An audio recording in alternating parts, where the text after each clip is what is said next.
Muy buenos días, amados hermanos y ndabaramukije bakundwa bene data nshuti zanje muri hano en diferentes países abari mu bihugu bitandukanye a través mukurikirana biciye kuri satelite Amazonas na satelite Eutelsat 8 mwihuje ku itumatumanako biciye no mu bundi buryo bw'itumatumanako ry'amakuru Luna, hariya muri Luna, Ciudad de Mexique, en donde se encuentra el misionero Miguel ahari Bermúdez umukwizabutumwa Marín, Miguel Bermúdez Marín en la congregación que mu pastorea ikoraniro riyobowe mi amigo, mi hermano, n'umugenzi wanje mwene el data reverendo Juan Zamorano, Revera Juan Samorano, a quien aprecio y amo de abo corazón. nishimira Dios lo nkunda bendiga bivuye y ku a la mutima Imana congregación allá. imuhezagire n'ikoraniro ryaho Luna. hariya muri Luna. Y también Byongeye al reverendo Isaac na Revera Isaac Urierte allá en San Urierte José hariya muri San Jose de Costa Rica, muri Costa Rica, el cual ya han escuchado ariwe mwamaze la oración kumva de dedicación. yamaze kumva isengesho ryo kumwegurira Imana Misionero Miguel Bermúdez umukwizabutumwa Marín, Miguel Bermúdez Marín yakoze amusengera para estar al frente allí, kugira ngo be ari ya imbere no de copastor, sino atakiri umwekopasiteri umwunganizi gusa ahubwo de ari la we iglesia mwungere allí donde pastoreaba umupasiteri w'ishengeraho ryari riyobowe na Revera William Cual Sibaha, terminó sus días en ari we este yarangije planeta iminsi Tierra, y yiwe Dios lo kuri uyu llamó mubumbe w'isi a Imana descansar. yaramuhamagaye Pero que kuruhuka, pronto lo vamos ariko vuba a volver a ver, tuzosubira kumubona jovencito, ari umuyabaga representando de afise 18, hagati y'imyaka iri hagati ya 18 na 21 y'amavuka. que Dios bendiga y Imana ihezagire mete la unción sobre kandi nuestro gusigwa hermano kwayo Isaac, kube kuri mwene data Urierte. Isaac Hurierte, la bendición del Altísimo sea umugisha sobre él, w'isumba vyose ube sobre kuri su we, esposa y su familia, umukenyezi wiwe no ku sobre muryango wiwe, todos allá kuri bose en la ngaho congregación mu de ikoraniro San José. ryo muri San Jose. para hoy domingo 18 uyu munsi de enero w'Imana de este año 18 nzero umwaka 2026, 2026 leemos en Levítico dusome mu capítulo Balewi ikigabane 23, cya 23 verso 23 umurongo wa 23 en adelante, donde nos ukabandanya dice hatubwira hati, de la siguiente manera: haratubwira uku gukurikira: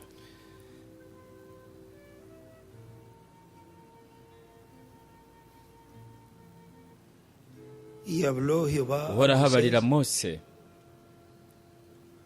diciendo, ati, habla a los barira hijos de Israel y Abisirayeli diles, uti mu kwezi en el mes séptimo, kw'indwi al primero del mes, umunsi wako wa mbere tendréis uzubabere umunsi día de wo reposo kuruhuka y bihebuje, una ube conmemoración uwo al son de kubibutsa mu trompetas butangaze y mu una kuvuza santa inzamba, convocación. ube uwo gukorana kwera.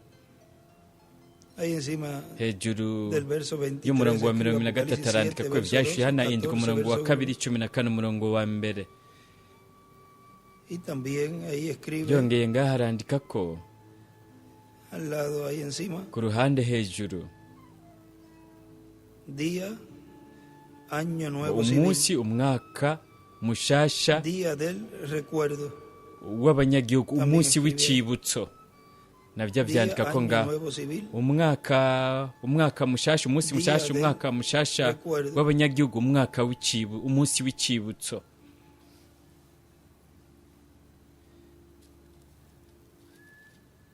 ningún trabajo de yaze hagira siervo igikorwa haréis, kiruhisha mu y gukora ko, ofreceréis ofrendas kandi muze encendidas a muwunshikanire Jehová. ko ikimazi gitongorwa n'umuriro.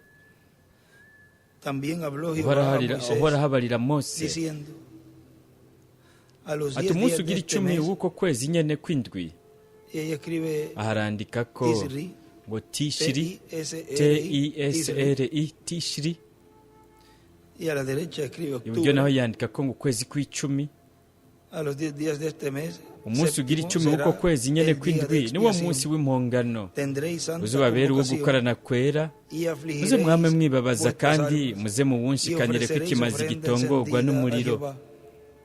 Ningún ntimuze trabajo mugire haréis igikorwa na en kimwe este mukora día, kuri uwo porque munsi, es día kuko ari de umunsi expiación, w'impongano, para aho muzotangirwa reconciliar, impongano imbere yanje, delante de jewe Jehová uhoraho vuestro Dios. Imana yanyu. Y dibujó una estrella de aca ku David a la nyenyeri ya izquierda, Dawidi ibubamfu, porque toda persona kandi nihagira que no se umuntu afligiere en atazokwibabaza este mismo kuri día, uwo munsi, será cortada de su azacibwe mu pueblo. bwoko bwabo. Y dibujó esta aca estrella ku de yindi David nyenyeri ahí, ya Dawidi ngaha a la izquierda. ibubamfu.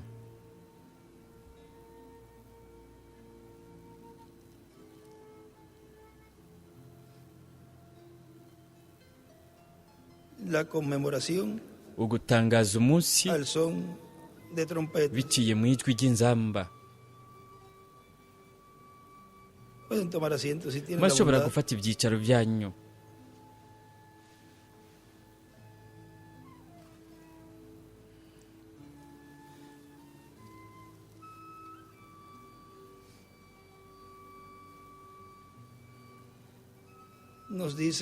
Turabwirwa mu butumwa bwiswe igikorwa cya Mesiya yahanuwe. Mwibuke ko iyi minsi mikuru yari irimwo igikorwa Imana yobaye iriko irakora, haba muri Isirayeli yo ku isi, byongeye no kuri Isirayeli yo mu ijuru. Turabwirwa rero ngaha muri ubu butumwa igikorwa cya Mesiya yahanuwe yasezeranywe. Bavuzwe ku Imana 14 z'ukwa gatanu mu 2006 muri Gowani ya Brezil. Aravuga ati, Isirayeli irazi ko muri iki gihe cya nyuma igikorwa cy'Imana cyarasezeranywe ko gikorwa, aricyo kifise amashami menshi muri iki gihe cya nyuma. Mu gice gisozera cy'uwo murimo harimwo intambuko, aho hatazobaho imbibe, inzitizi ku bijyanye no kugaragara k'ububasha bw'Imana, kandi aho hazoba igihe Imana izoraga mu mwuzure igikoresho iba ifise cyo muri iki gihe cya nyuma, igikoresho icyo Imana ibiri kiravugiramwo. Kandi mu yandi majambo hariko haravuga inzamba ya nyuma cyangwa ijwi rirenga ry'inzamba. Kugeza ubu ntikiri kiravuga biciye mu bigishwa, ntikiri kiravuga biciye muri n'umwe mu bamarayika n'umwe indwi, ntabwo ikiri kiravuga biciye muri Dr. William Soto. Rero hategereza kuba hari igikoresho icyo Imana ibiri kiravugiramo muri iki gihe cya nyuma. Ishengero iyobokamana ry'Abakristo n'abandi bantu bazobona ko ihanga ry'Abaheburayo bazohanga amaso yabo ku muntu wo muri iki gihe cya nyuma, kuko bo bazotahura ko biciye muri uwo ariko Imana izo kwegeranya imiryango yazimiye ya Isirayeli, imiryango 10 yazimiye, kuko biciye muri uwo mugabo uko niko Imana izoba iri kiravuga, ivugisha ijwi rirenga nk'iry'inzamba. Kandi iryo jwi ry'inzamba murabe mu gitabo cy'imirongo página 32. Esa gran voz de trompeta es para qué? Es para juntar. Página 32 del urupapuro rwa 32 ku murongo 267 nos dice, aratubwira ati, cuando la gente de Dios empiece a reunirse nuko rero abantu b'Imana nibatangura gukoranira hamwe ku yindi ncuro, aho harabaho ubumwe, habaho ubushobozi. Abantu b'Imana nibegerana bakajya hamwe mu mwuzuro, ndizeye kwizuka rizoca riba. Rero hazobaho igihe cyo kuzamurwa, niyo muyera niyatangura kubegeranyiriza hejuru. Papuro gujana mu 34 mu gitabo cy'ibimatanijwe, aho aravuga akatubwira ko mwe muyera azoje yambaye umubiri kugira ngo akore igikorwa. Iburyo aracapura ibuye rikomeza imfuruka n'ibihe by'ishengero, n'agakoko kagana mu ibuye rikomeza imfuruka. Aho bazoba ari inkehwa mw'uwo mwanya, ariko aho hazoba ukwegeranywa gukomeye. Hejuru arandika ko igihe cyo kuzamurwa, kwizera kukunya kugwa, ukwegeranywa kubera hejuru. Acapura ibuye rikomeza imfuruka n'agakwego k'umwami kagana mu ibuye rikomeza imfuruka. Mu gitabo cy'ibimatanijwe ku rupapuro 269 mu gitabo cy'ibimatanijwe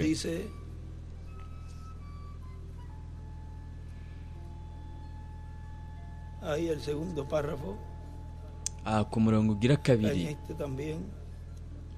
no ngaha muri iki naho nyene allí nos dice, haratubwira, ahora viendo Apocalipsis capítulo 19, rero turiko turabona ivyashuri hana 19, se está preparando, pero Cristo we también se ntariko está aritegura preparando gusa, ariko na Kristo nawe nyene ariko aritegura kugira ngo bahure. Ruzoba ari urugamba rukomeye. Mu byashuri hano 19 turabona ko Kristo atariko aregeranya abiwe bakura mu mfuruka zine z'isi. Ibu byarandika ko ibyashuri 19:11-21.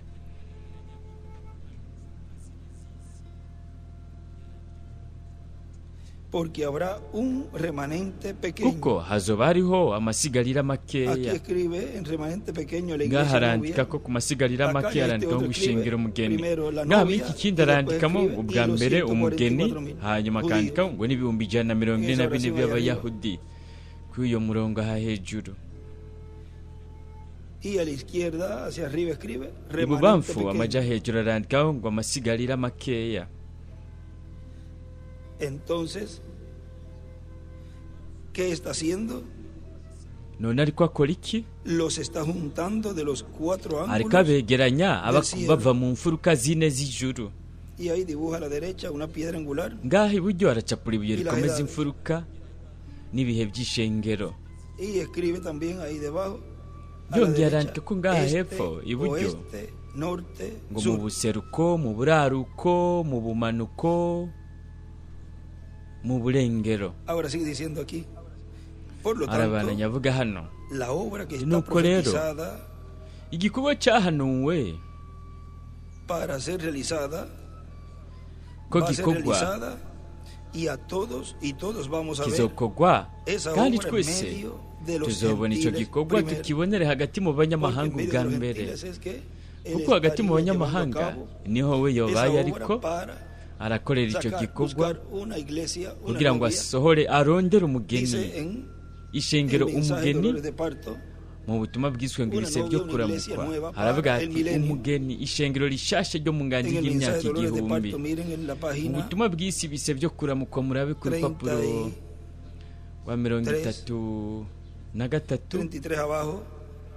hepfo haravuga ati murabona ibise byo kuramukwa, murabona ikibazo icyo ari cyo, n'amasigarira makeya gusa niyazosohorwa. Ibu byarandika ngo amasigarira makeya gusa niyazosohorwa. Nicyo gituma ndiko ndatakamba kandi nihata kandi ngerageza gusunika nshyira ku ruhande ibintu byose by'umunezero ku bantu kugira ngo nshimwe n'Imana ngendera mu ijambo ryayo. Umugeni afise ibise byo kuramukwa, nicyo kibazo agiye kuvyara, ategezwa gufata ingingo yiwe. Arandika ko ibubamfu amaja hejuru ngo gufata ingingo yiwe. Ibyanditswe biraboneka ku mpome, turabona ko isi igiye kugenda, ibyo nibyo, kandi turabona ishengero iryo ryarahumanye, ni nkaho rigira rigende. Ibise byo kuramukwa biri kuri ryo ryose, ku isi yose no ku ishengero, kandi hazovuka isi nshasha, hazovuka ishengero, kandi hazovuka ishengero rishasha kugira ngo rije mu ngandi y'imyaka 1000. Ibyo turabizi. Aracapura ibuye rikomeza imfuruka ritoya ibubamfu, arandika ko amaja hejuru ibubamfu ngo hazovuka ishengero rishasha. Hejuru byongera arandika ko ngaha muri marge mu murongo hejuru ngo hazovuka ishengero rishasha kubw'ikimpumbi. Arabandanya avuga hano ati nuko rero igikorwa cyahanuwe ko gikorwa kizokorwa, kandi twese tuzobona icyo gikorwa hagati mu banyamahanga ubwa mbere. Ariko nuko hagati mu banyamahanga hari imiryango 10. None azoyegeranya ivuye he? Aho yagiye irashigwa mu banyamahanga. Ni murabe muri Yesaya capítulo ikigabane 43 cya 43. Isaías, Yesaya capítulo 43 43 verso 3 al 7. umurongo wa 3 kugeza ku 7. Dice, haravuga hati, porque yo Jehová Dios tuyo, el Santo de Israel, kuko jewe ndi Uhoraho Imana yawe, uwera wa Isirayeli, umukiza wawe. nagutangiriye Egiputa kw'incungu, Etiyopiya na Seba nahevye ku bwawe, kuko wabaye uw'igiciro kinini mu nyonga zanje n'umwubahwa, nanje nkagukunda. Nicyo gitumye nzoheba abantu ku bwawe n'amahanga ku bw'ubugingo bwawe. Ahora miren lo que viene a continuación. Nimurabe ibica bibandanya bivugwa, ntutinye kuko ndi kumwe nawe, nzozana uruvyaro rwawe ndarukuye iburasirazuba. Arandika ko mu buseruko, agakwego, Uburusiya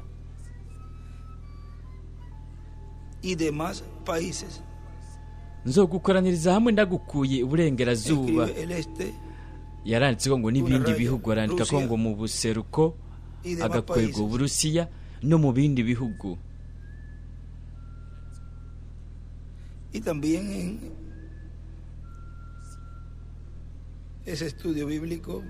Vyongeye muri izi nyigisho za Bibiliya, avyongeye ku ico gice cyo mu burasirazuba, arongera akandika ko kandi ngo Isirayeli hejuru y'uburasirazuba. Del oriente traeré tu generación y del occidente ella encima escribe América. Nzogukoraniriza hamwe ndagukuye iburengerazuba, hejuru arandika ko ngo Amerika.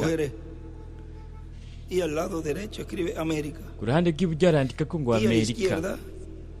Ibubamfu naho arandika ko ngo mu burengero, ubuseruko, Amerika. Ahora vean ese remanente.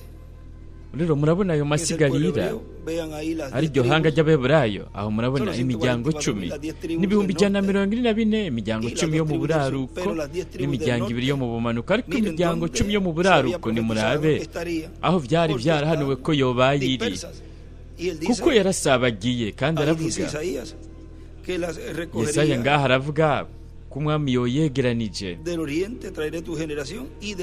mu buseruko no mu burengero, nzogukoraniriza hamwe. Ni kuvuga mu burengerazuba bokoranirijwe hamwe. Nimurabe muri Ezekiyeli kigabane cya 37, aho haratubwira kuri rya yerekwa ry'amagufa yumye, de lo cual nos dice algo aquí. Haratubwira ikintu ngirakamaro cyane,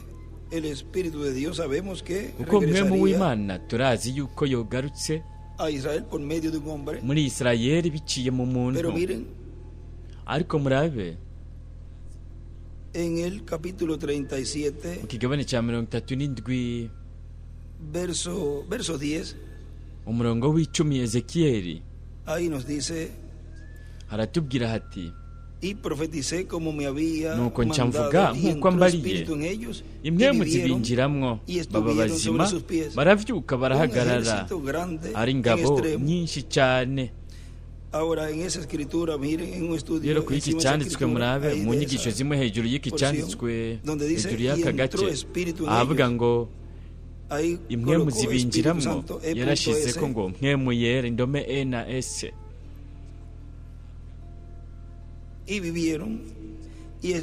Baba bazima, arabanda avuga ati, baravyuka barahagarara, ari ingabo nyinshi cyane.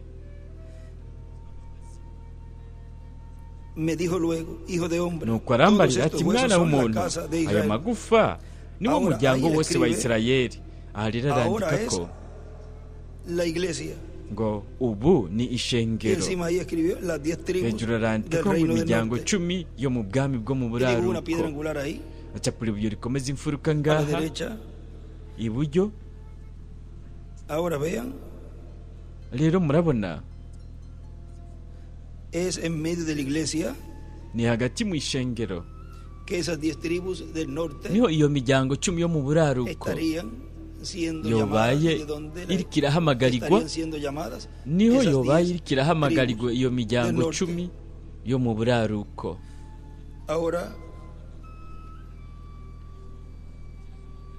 Miren también aquí, ni murabe vyongeye hano en segunda de Samuel, muri Samueli wa kabiri, en el capítulo 2, mu kigabane cya kabiri,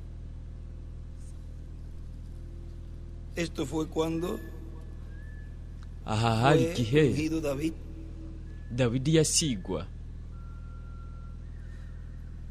Fue ungido por asizwe, la casa de Israel, o sea, las 10 tribus, yasigiwe inzu ya Isirayeli, no kuvuga imiryango 10, byongeye las 2 yasizwe tribus del sur, kubw'imiryango 2 yo mu bumanuko encabezado por Judá y Benjamín. iserukiwe na Yuda, Pero no miren, kuvuga Yuda na Benyamini. En el capítulo 2 de Ariko Segunda de nimurabe mu Samuel, kigabane cya 2 muri Samweli wa 2 en el verso 3, ku murongo wa 3 nos dice: haratubwira hati, llevó también David consigo a los adugana hombres n'abantu que con biwe él habían Dawidi, estado, umuntu cada wese uno n'abo con mu su rugo familia, rwiwe los cuales bimukira moraron en la ciudad mu de bisagara by'i Hebrón. Y Heburoni. vinieron los varones de Judá Bukeye y abantu ungieron b'i Buyuda allí baraza a David bahimikira por rey sobre Dawidi la casa de bamusutse Judá. ko amavuta Y dieron ngo abe aviso a umwami David, w'umuryango w'Abayuda. los de Bukeye Jabes babarira de Dawidi Galaad batabiya son los que benshi sepultaron Gileyadi nibo bahambye Ahora miren, él Sawuli. escribe al lado Nimuraba arandika ngaha ku ahí ruhande de esa escritura en un estudio bíblico iruhande y'iki cyanditswe mu nyigisho zimwe za Bibiliya ngo ubwa sobre mbere las tribus del norte yasizwe ngo ayobore de imiryango la casa de y'uburaruko Efraín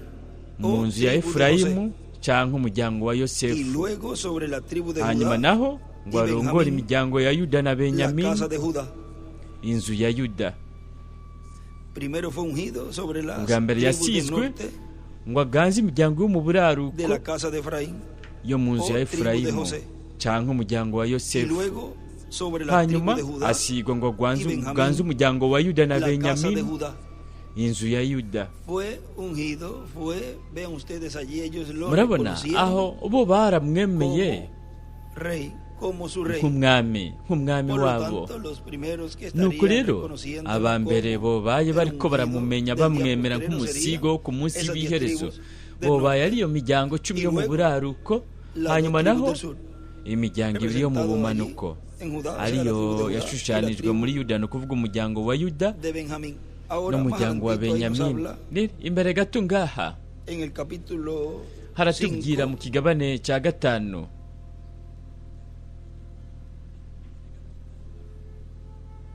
ahí nos habla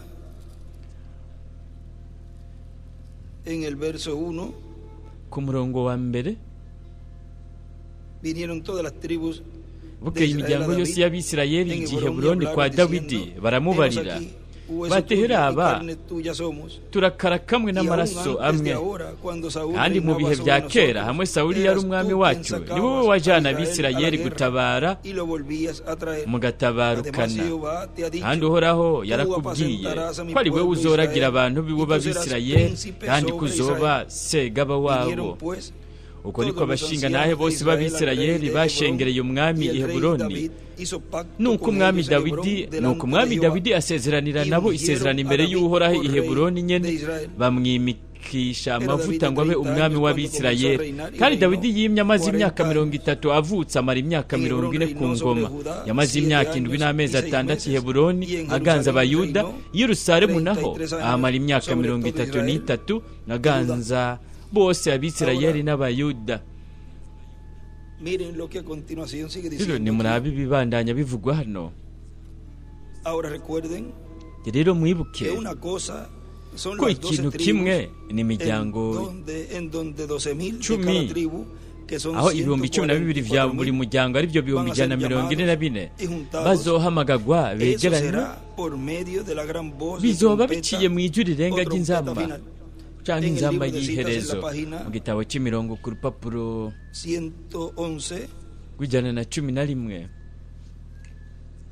nos dice haratubwira hati del párrafo ku murongo 968 968 y el Señor y kandi Señor, umwami nosotros creemos kandi que nos mwami iremos con twebwe él turizeye ko cuando él sonará la tuzojyana trompeta. nawe niyavuze Nosotros creemos inzamba. que la novia se irá Twebwe en turizeye ese ko día. umugeni azogenda kuri uyu Escribe octavo munsi, día. arandikaho ngo umunsi w'umunani, Y nosotros nos juntaremos kandi con el grupo hebreo. tuzokoranira hamwe San n'umugwi Pedro y su w'Abaheburayo. grupo, Petero mutagatifu Y n'umugwi juntos wiwe estaremos en la baravyandikako, cena de las kandi bodas turi en kumwe gloria. tuzoba turi mu mazimano y'ubukwe mu bwiza. Y ahí encima escribe hejuru arandika ko nos reuniremos con el grupo tuzokoranira hebreo. hamwe n'umugwi w'abaheburayo, La gran trompeta inzambi sonará irenga y izovuga rapto.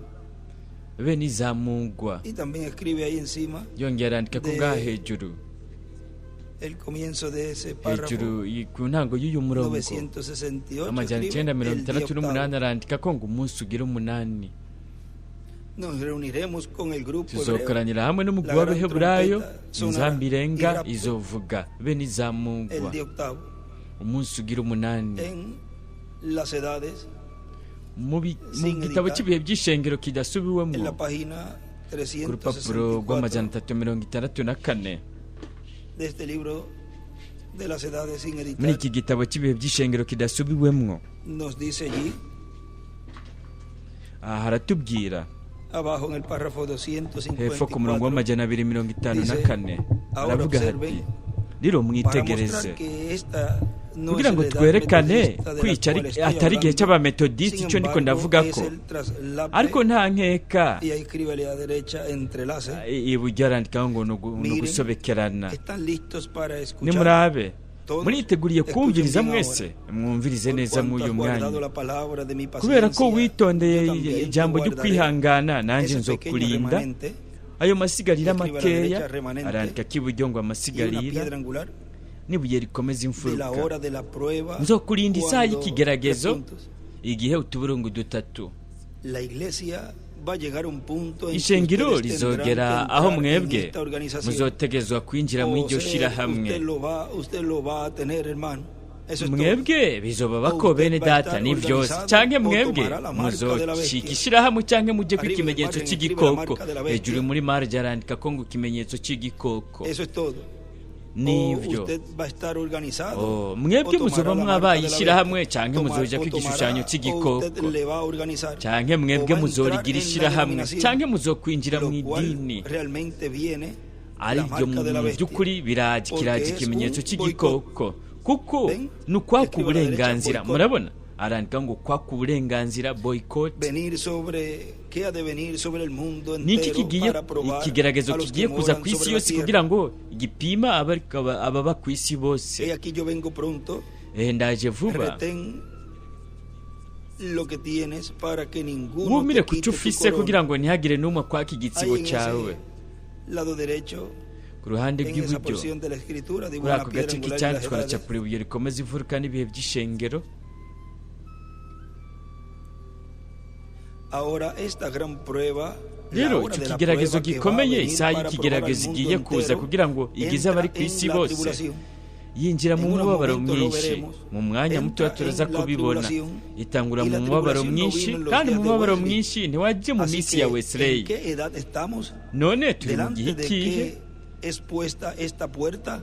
mbega uyu muryango uri imbere Está y'iki entre la de Wesley y la ni hagati y'umuryango wa Wesley n'aho ishengero ritumbereye uyu munsi n'aho rimaze kuba riri mu gihe cya Lawodikiya ariko iki kibanza gituye ngaha nyene mu myaka ya nyuma 35 40 wabaye umuryango wuguruye uri imbere y'abantu kugira ngo binjire kandi Imana izokwakira amasigarire yashire ku ikimenyetso iburyo arandikaho ngo urugi rwuguruye acapura n'ibuye rikomeza ifuruka n'ibihe by'ishengero bo rero bazocika abantu bakonje bakazuyazi ahavuga ngo Imana izofata amasigarire yashira ku ikimenyetso arandika ko ibubamfu ngo amasigarira bo bazoshika abantu bakazuyazi Imana izobadahwa mu kanwa kayo igikorwa kizokugwaho ishengero riraduga hakaza antikristo rero yinjiye ngo atikize mu mwanya nyene aho Sekibi akoroka akambara umubiri mu muntu mwe muyere nawe nyene aracaduga akaza yambaye umubiri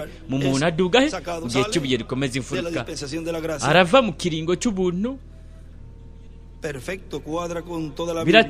biratunganye birahwanye na Bibiliya muri vyose neza cyane kandi ngaha hari kugaragara ko inkumi zisinziriye yongeye biragaragaza ko igihe cya nyuma cyo mu bihe by'ishengero kijya mu gice cya mbere cya Pentekote kuko bo binjira mu mubabaro mwinshi ari wo uzoza utuburungu 3 niwabaye mu gihe cya Wesley aracapura ibikomeza n'ibihe by'ishengero n'agakwego ahavuga ngo kujya mu gice cya mbere aho ni agakwego kava hepfo utera uja mu gihe c'indwi. Versículo 11, muy bien. Umurongo wa 11 neza cyane. Igitsibo cy'ubugingo. Umurongo wa 11 muravuga uti ehe ndaza vuba. Iki ningogana ningoga inyuma y'ivyo muyu mwanya. Murabibona? Ehe ndaje. Umira kuco ufise bisigura ugumya icyo ufise. Bandanye ubigumije kugira ngo ntihagire n'umwe akwaka igitsibo cyawe.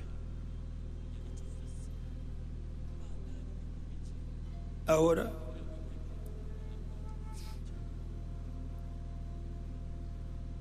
a la izquierda ibubamfu arandika ko ngo yambitswe igitsibo. Igitsibo ni iki? Igitsibo ni iki? Es una corona, quiere decir que uno tiene. Bishaka kuvuga ko umuntu aba afise ubu inganji. Umuntu aba ari umwami iyo yambitswe igitsibo, yambitswe urugori. Murabibona? Kandi twebwe turi abana b'Imana iyo twambitswe igitsibo cy'ubugingo buhoraho. Kandi ubu inganji yacu, ubutware bwaho tuganje ni isi. Yabagize abami n'abaherezi ku bw'Imana. Ubu bamfarandika utera uja hejuru. Igitsibo cy'ubugingo buhoraho. Ahora vea. Rero murabona bivuga ngo ugumye icyo ufise ntihagire ukwaka igitsibo cyawe. Rero umuntu nukuvuga ngo yokwatswe ubugingo buhoraho bugahabwa uyundi. Ahora vean, sigue diciendo aquí. Nimurabara bana nyavuga hano. Y bajo el ministerio de kandi mu bukozi bw'imiti vy'imyerayo bibiri arivyo mwe mu yera zo bariko aravugiramwo, ariko arahamagara yegeranye 12,000 muri buri muryango. Azoba hari imiryango 12 hariya muri Isirayeli. Oya, sigiri ahazwi gusa imiryango 2, umuryango wa Yuda n'umuryango wa Benyamini. Rero nimurabe mu gitabo cy'Ibyishengero gisubiwemwo haratubwira ko abana ba Yosefu cyane biciye mu bana ba Yosefu Isirayeli yagize imiryango 3. Murabe ku rupapuro rw'amajana 299 de esta versión que sería la muri iyi version Isirayeli yagize imiryango 13. Muri iyi version ho bari ku majana 297 haravuga hati ahora antes de continuar este estudio de imbere yuko tubandanya inyigisho zivuga kuri Yuda, reka dusubire mu isezerano rya kera kugira ngo turabe ingene Imana yakoze cyo kimwe na hariya muri icyo gihe. Mu Itanguriro 35, 23, 26 abahungu ba Yakobo babaye 12. Igitigiri cyabaye Rubeni, Simeoni, Lewi, Yuda, Isakar, andika ko ngo Zebuloni, Yosefu, Benyamini, Dan, Neftali, Gad na Asheri.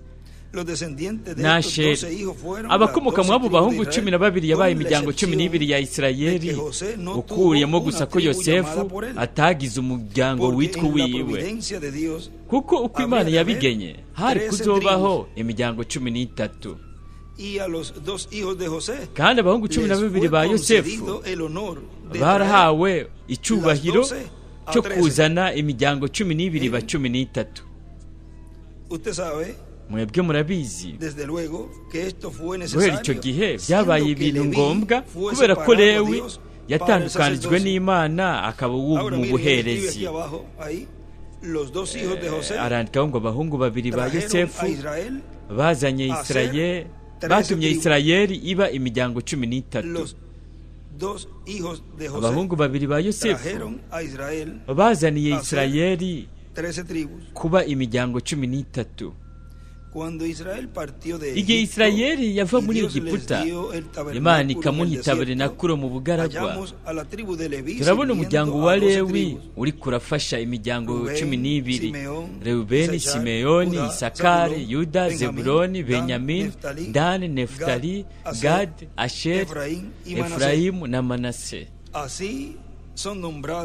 Uko niko baharugwa nk'igitigiri 11 kugeza kuri 28 ntihavugwamo na mba Yosefu canke Lewi. Hejuru arandika ko ngo Yosefu na Lewi. Ariko twitegereje mu byajuru Yohana ikigabane c'indwi kandi kugeza kuri 8 ahavugwa ko 144 bashigwa kw'ikimenyetso mu miryango yose ya Isirayeli baharugwa nk'uko Yuda, Rubeni, Gadi, Asheri, Neftali, Manase, Simeoni, Lewi, Isakari, Zebuloni, Yosefu na Benyamini. Aha bundi bushasha dufite imiryango 12 harimo Lewi na Yosefu baharuwemwo, ariko habuzemwo Dani na Efurayimu. Hejuru ya Dani arandika ko ngo inkukuma, hejuru ya Efurayimu naho yandika ko ngo ikimasa.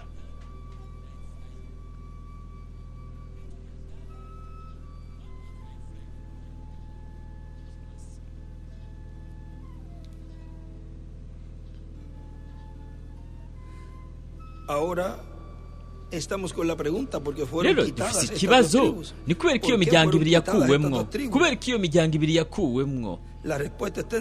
Inyishu iri mu gusubira mu vyagezwe 29:16 kugeza kuri 20. Porque vosotros sabéis cómo habitamos en la tierra de Egipto y cómo hemos pasado por medio de las gentes. Murazi ko mwaba mu gihugu cya Egiputa n'ingene twaciye hagati mu mahanga, kandi mwabonye ibizira bakunda n'ibigirwamana byabo by'ibiti n'amabuye n'ifeza n'izahabu byari muri bo.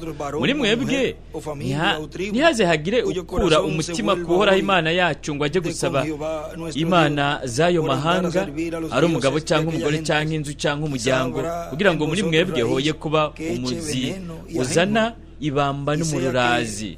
Ntihaze hagire uwumva amajambo y'uyu muvumo ngo yihende mu mutima wiwe ati nzoba amahoro naho mfa uko ndabigenjeje. Ivyo vyoba ari kurandurana ibitotaye n'ivyumye. Uhoraho nazo kwemera kumuharira, ariko barake bwiwe n'ifuhe ryiwe bizofunduka nk'umwotsi kuri uwo muntu. Imivumo yose yanditswe muri iki gitabo imurundane ko, kandi Uhoraho azozimiriza izina ryiwe munsi y'ijuru. Ngaha hari umuvumo wavuzwe ku kugwanya ibigirwamana cyangwa ubusambanyi bwo mu buryo bw'impwemu. Uhoraho azomutandukanya n'imiryango yose y'Abisirayeli, kandi amateka y'imiryango 12, imiryango 2 yafuswe kubera gusenga ibigirwamana aboneka mu bami ba mbere. Ati Yerobowamu yongera kubaka Ishikemu ku musozi wa Efurayimu arahaba. Avuye ngaho yubaka Penuweli. Yerobowamu yibwira mu mutima wiwe ati ubwami buzosubira mu nzu ya Dawidi. Iri hanga nijyaduga gutanga ibimazi inzu y'Uhoraho i Yerusalemu, kuko umutima w'iri hanga uzohindukira ku mwami wabo Yerobowamu umwami w'Ubuyuda. Bazonyica bahindukirire Yerobowamu umwami w'Ubuyuda. Kandi amaze gusaba impanuro, umwami ashyiraho ibimasa 2 vya zahabu, avuga ati mwagiye muraduga i Yerusalemu ntimwongere kudugayo. Ngiyi Imana yanyu Isirayeli yabakuye mu gihugu cya Egiputa. Kandi ibyo vyose ibyo biba mu buryo bugizwe bushasha bwa none muri iki gihe cya nyuma biriko biraba. Ashira ikimasa kimwe i Beteli, ikindi agishira i Dani. Ivyo vyatumye bikwega icyaha, kuko abantu bagenda gusengera imbere ya kimwe gushika ni Dani. Abami ba mbere 12:34 kugeza kuri 40. Bareke abo basenze ibigirwamana, no kuvuga 4:17. Mwitegereze ku gihano kijyanye no gusenga ibigirwamana, nuko izina ry'iyo miryango yari gufutwa, igafutwa munsi y'ijuru. Gusubira mu vyagezwe 29:20 nibivuga yuko yari kuzofutwa mu ijuru. Aho hari itandukaniro, ahubwo munsi y'ijuru. Uko rero neza niko biri, kuko Isirayeli ubu bari muri Palestina, kandi mu mwanya mutoya umwami azoshira ikimenyetso, azobashiraho ikimenyetso. Hejuru arandika ko ngo hamwe na Mose na Eliya. Kandi mu mwanya mutoya umwami azoshira ikimenyetso ku 144 vyo muri bo. ariko mwebwe murabona ko Dani na Efurayimu batari muri icyo gitigiri. Arabana nyavuga hano ati iyo niyo miryango igize ubwami bwo mu manuko bwagiye mu nda ya cyami ya Dawidi, no kuvuga Yuda na Benyamini inyuma y'umwami Salomo. Rero mu yandi majambo, hagati mu banyamahanga hategezwa guhamagagwa abahwanye n'imiryango 10 yo mu iyo miryango 12, kandi kumbure n'igice cyo mu iyo mindi miryango 2 nabo nyene uba bari hagati mu banyamahanga. Urupapuro rw'amajana 399 mu gitabo cy'ibihe by'ishengero kidasubiwemwo, aho haratubwira ati aho haraje 144 bazokwakira ubutumwa bwiza inyuma yacu. Bo ntibashobora kubwakira mu mwanya umwe aho umucyo ukiri ku banyamahanga. Abayahudi bariko baranka ijambo binyegeza. Rero igihe umucyo abanyamahanga baba badugijwe, hanyuma mpemu araza kuri babiri kugira ngo abashingire intahe. Abo babiri ni bande? Ubukozi bwa Mose na Eliya. Nukuri abayahudi baramwakira, aribo 144 bo mu miryango yazimiye ya Isirayeli abazokwakira ubutumwa bwiza. Umugeni nawe aba yajanywe, kuko ivyo biba ku rupapuro rwa 359 haravuga hati bibi imbere yuko atangura umubabaro mwinshi. Arandika ko ngaho iburyo imiryango yazimiye ya Isirayeli. Hejuru gato ngaha k'uyu murongo ugitangura acakura ko ibuye rikomeza ifuruka n'ibihe by'ishenge iburyo. Arabana nyavuga ati kumbure abanyuma bakira umuhamagaro bo bari iyo miryango 12 imaze kuba iri muri Isirayeli, cyangwa abo muri iyo miryango 2, cyangwa igice cyo mwabo muri iyo miryango 2, kuko igice cyabo muri iyo miryango 2 nabo nyene bari hagati mu banyamahanga. Andi aratubwira ngaha mu nyigisho zimwe za Bibiliya ibi yanditse mu nyigisho za Bibiliya amajyi inyuma ku rupapuro rw'amajyi inyuma yaranditse ko ngaha nk'uko ijwi rya Kristo nk'inzamba y'ubutumwa bwiza bw'ubuntu ryagumye rizaniregeranya abatoranijwe mu ishengero ry'iwe mu bwami bwe bwo mu buryo bw'impemu, aribwo buzoba vuba ubwami bufatika. Abamarayika bafise ubutumwa bw'ijwi rirenga ry'inzamba bazokwegeranya abatoranijwe bose b'Imana mu mubiri w'ibanga wa Kristo, kandi abatoranijwe mu banyamahanga begeranijwe mu ishengero rya Kristo, ariryo Isirayeli yo mw'ijuru, Isirayeli yo mu buryo bw'impemu. Be n'abatonze bo mu ihanga ry'Abaheburayo ari bari 144 12 byo muri buri muryango. Ni butumwa bumwe buhamagara bukegeranya abatoranijwe mu banyamahanga, ishengero mugeni. Nibwo vyongeye ijwi nyene ry'inzamba riregeranya rirahamagara rikegeranya abatoranijwe bo hagati mu ihanga ry'Abaheburayo. Aravuga ati uko niko rero haza ukuroranywa kw'ibintu byose, kugarukanwa kw'ibintu byose. Ntushobora kubaho ukugarukanwa ukuroranwa mu mwuzuro kw'ibintu byose. Za nkoni zibiri zitamaze kuba ziri kumwe, ata muryango wo mu buraro, imiryango yo mu buraro uko n'imiryango yo mu bumanuko itaramara kuba ihari. Inkoni ya Yosefu biciye muri Efurayimu n'inkoni ya Yuda, ariyo miryango 2 yo mu bumanuko, Yuda na Benyamini. Arabandanya avuga ati kuzoba ari kwegeranywa hagati mu banyamahanga nk'uko byagenze muri Egiputa, kugira ngo habe kujya mu gihugu cy'isezerano, kugira ngo habe gusubira ku butaka bwa Isirayeli. Bizoba nk'uko byagenze bikozwe na Mose. Ibyo byose biri mu gikorwa cy'Imana cyasezeraniwe kino gihe cya nyuma. Nimurabe byongeye ngaha mu gatabo kamwe yaradusigiye ibiyanditse ko yaranditse ko ngo urugi rwo mu buseruko, hejuru arandika ngo umumarayika wo mu buseruko Isirayeli, Abayahudi. umuryango wo kuza kwa kabiri kwa Kristo, hejuru arandika ko ngo ari wo Isirayeli yinjiriramwo, uwo Isirayeli yinjiriramwo. Urugi rwo kuza kwa kabiri kwa Kristo aje nk'intare mu muryango wa Yuda, we azaciye mu muryango wo mu buseruko, hejuru arandika ko ngo Isirayeli Abayahudi. Umuryango uzokuguruka ku bwa Isirayeli ku munsi w'iherezo, arandika ngo nk'uko muravyurabiriza mu buseruko kiyerekanira iburengerazuba. Umuryango uzokuguruka ku bwa Isirayeli ku munsi w'iherezo ari wo wuguruka kugira ngo Isirayeli yinjire. Urugi gukuza kwa kabiri kwa Kristo, Kristo n'urugi guguruye mu ijuru. Mu Vyashuri hano ikigabane ca 4 umurongo wa mbere murabona ko bo binjirira mu rugi, umuryango wo kuza kwa kabiri kwa Kristo, atari umuryango wo kuza kwa mbere. Cyo gituma Revera William Branham igihe yifuza kujyayo hariya, we yaza kujyayo yari kubinjiriza mu muryango wo kuza kwa mbere k'umwami, yari kubinjiza mu kiringo cy'ubuntu. Rero Imana ntiyari gushobora ibyo kuvyemera. Rero murabona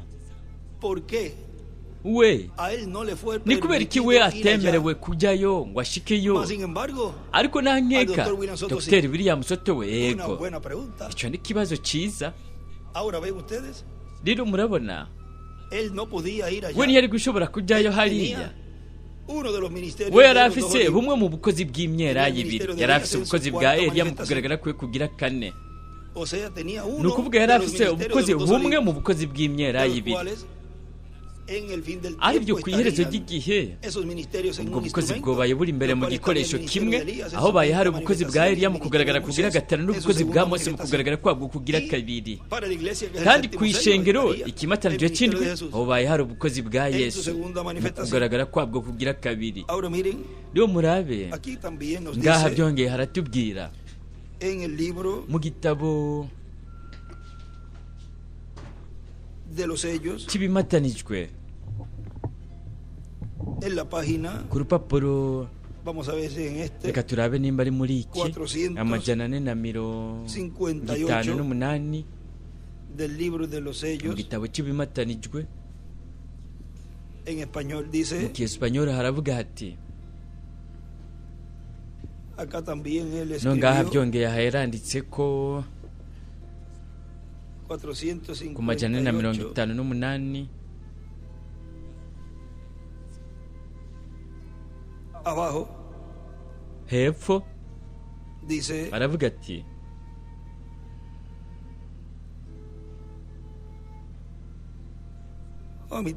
hagati na hagati mu rupapuro murabona ko 124 ib'Imana Abayahudi batoranijwe ntibapfukama imbere y'igikoko. Ibindi vyizerwa vyo mu madini nta nubwo bapfukama imbere y'ibishushanyo cyangwa ibindi bintu, naho igihugu cyabo kizokwiyunga mu isezerano n'iyo mikorere, iyo systeme muri ico gihe 124 bobo ntibagize uruhara muri ivyo. Bizoba cyo kimwe nk'uko bimeze uyu munsi ku ishengero ry'abanyamahanga. Iburyo aracapura inyenyeri ya Dawidi, yongeye amajya hejuru akandika ko ngo igihugu cy'Abayahudi kizokwifatanya ku yundi murongo mu isezerano cifatanye n'igikoko. Igihugu cy'Abayahudi kizokwifatanya mu isezerano cifatanye mu isezerano n'igikoko.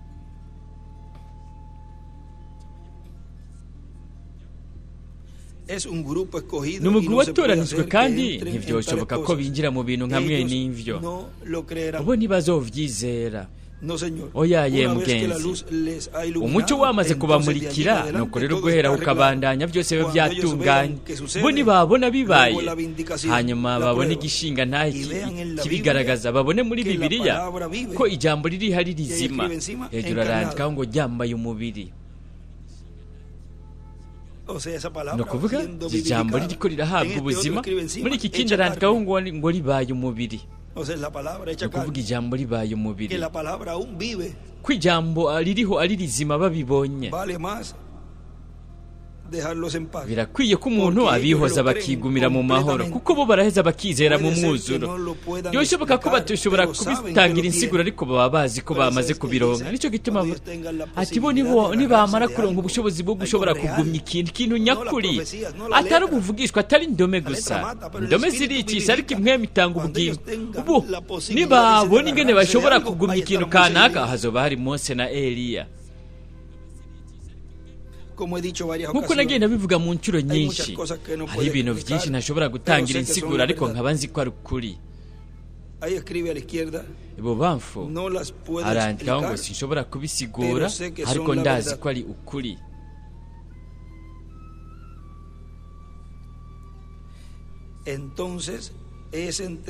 Rero ni hagati y'ikimenyetso cya gatandatu n'ikindwi niho we ahamagara abo bantu, aribo bavuzwe na Yesu Kristo muri Matayo 24:31. Inzamba ivuze izoba ari inzamba y'abashinga intahe babiri bo mu gihe cy'ubuntu ku Bayahudi. Haravuga inzamba. Rero reka tubibone mu buryo bufoboye ngaha muri Matayo 24:31. Azatuma abamarayika biwe atari umwe gusa, ahubwo babiri, bazanye ijwi rirenga ry'inzamba. Ni iki? Imana iyo ivuze humvikana ijwi ry'inzamba. Buri gihe niko vyamye bigenda, ijwi ry'Imana riko rirahamagarira abantu ku rugamba. Iburyo amajya hejuru arandikaho ngo Mose na Eliya, ibubamfu naho nyine arandika ko ijwi rirenga ry'inzamba utera ujya hejuru hamwe na Mose na Eliya.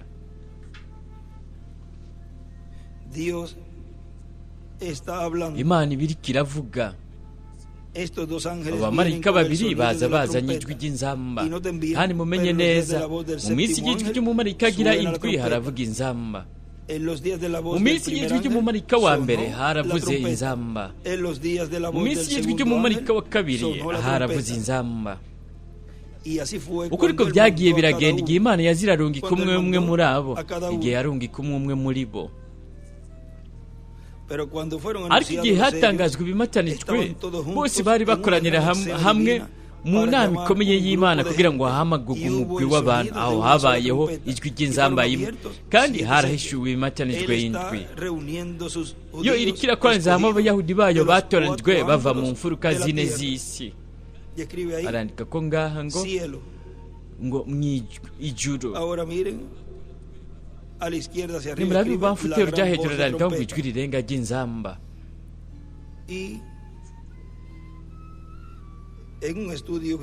Kandi mu nyigisho zimwe za Bibiliya aho bari bamushiriyemwo uyu murongo ngaha, yaranditse ko ahavuga ngo yo iriko iregeranya Abayahudi bayo batoranijwe bava mu mfuruka zine z'isi. Aha barasizeho marge, araheza yandikamwo Abaheburayo batoranijwe bo mu miryango 10 yo mu buraruko n'abo mu miryango 2 yo mu bumanuko. Abaheburayo batoranijwe bo mu miryango 10 yo mu buraruko n'abo mu miryango 2 yo mu bumanuko. Nk'uko twabibonye, we yaravuze ku bimatanijwe 6, ariko nta na kimwe yavuze ku kimatanijwe kigira 7. Turabona muri Matayo 24:32 ko Yesu yaciye ajya mu byo gutangura kuvuga imigani ijyanye n'igihe cyo guhamagaza ko Abayahudi batoranijwe. We yaciye avuga ku bimatanijwe 6 vya mbere, ariko nta na kimwe yabandanije avuga ku kigira 7. Arabananya avuga hano. Por lo tanto, nuko rero Isirayeli bararindiriye umugabo ari mu bukozi bwa Eliya, kandi byandi majambo byongeye azoba arimo n'ubukozi bwa Mose, ariko arashigikira ico gikorwa kizoba kiriko kirakoreka. Ngaha byongeye yaradusigiye mu byo yanditse ati ni nk'inkukuma ikenera abiri, no kuvuga amababa abiri. Ni nk'inkukuma ikenera amababa abiri, kuko inzamba y'Imana izovuga, kandi ayo mababa yompi abiri azokoranira hamwe. Ni kuvuga ubukozi bwompi bubiri buzoba buri kumwe, kuko inkukuma ikenera amababa abiri.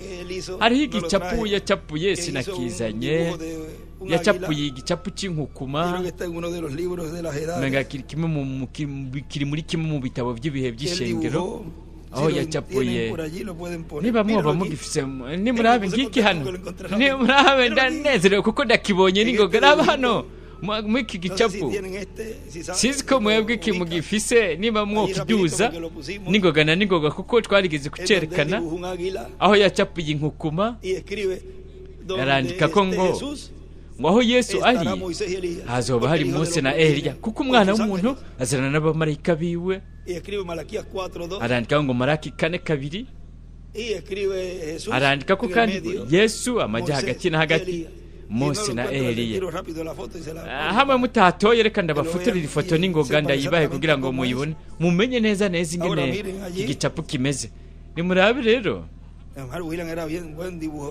mwene data biriya yari umuntu acapura neza ni murabe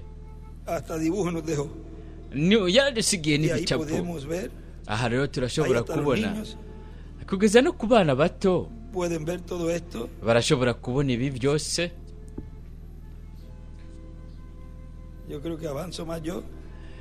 nizeye ko njyewe ndayirungika arije ntangura gushobora kuyirungika nayibarungikiye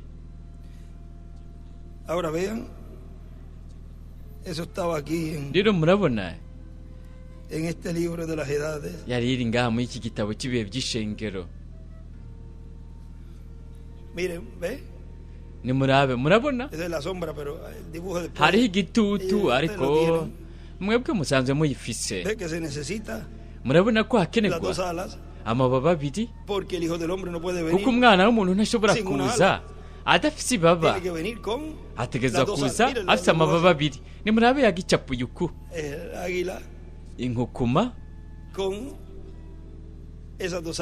n'amababa abiri ariyo yaranditswe ngo kuko inzamba y'Imana izovuga kandi ayo mababa yompi abiri azokoranira hamwe abapfiriye muri Kristo rero bazuke abera nabo bahindurwe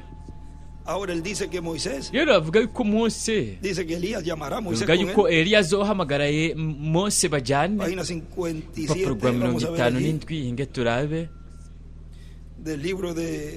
mu gitabo cy'imirongo umurongo 494 haravuga ati mwemu ya Eliya ivuye muri ishengero ry'abanyamahanga izobandanya gusa itumbere yitera yinjira mu ishengero ry'abayahudi no kuvuga yinjira mu gihe cy'ubuye rikomeza imfuruka imbere mu ishengero rya kiyahudi izogenda neza itere yinjire kandi izohamagara Mose bagende bajyane murabona aho hari amababa abiri yompa ariko macapuro ibuye rikomeza ifuruka n'ibihe by'ishengero iburyo n'agakwego kagana mu ibuye rikomeza ifuruka udukwego tubiri kandi izohamagara Mose bajyane ahavuga ngo impemu ya Eliya arandika ko ngo Eliya wa gatanu hejuru izogenda itere yinjire izohamagara Mose bajyane aleluya murabibona kandi we arabica ku muzingiyo we kuko ni muri icyo gikoresho niho mpemu yera yoba yariko arakorera ubwo bukozi kandi muri we azovuga bwa butumwa nyene nk'ubwo kuri Pentekote bubwira abayahudi arandika ngo umwaka wa yubira Abalewi 25 aribo banse Mesiya amen mwebwe murabibona uzoba ari ubwo butumwa nyene bwo kuri Pentekote nibwo bo bayahudi bazobwirwa basubire babubwirwe kuko iyo ntumwa barabatije muri data Branham nimba yiba ari intumwa imwe aravuga toya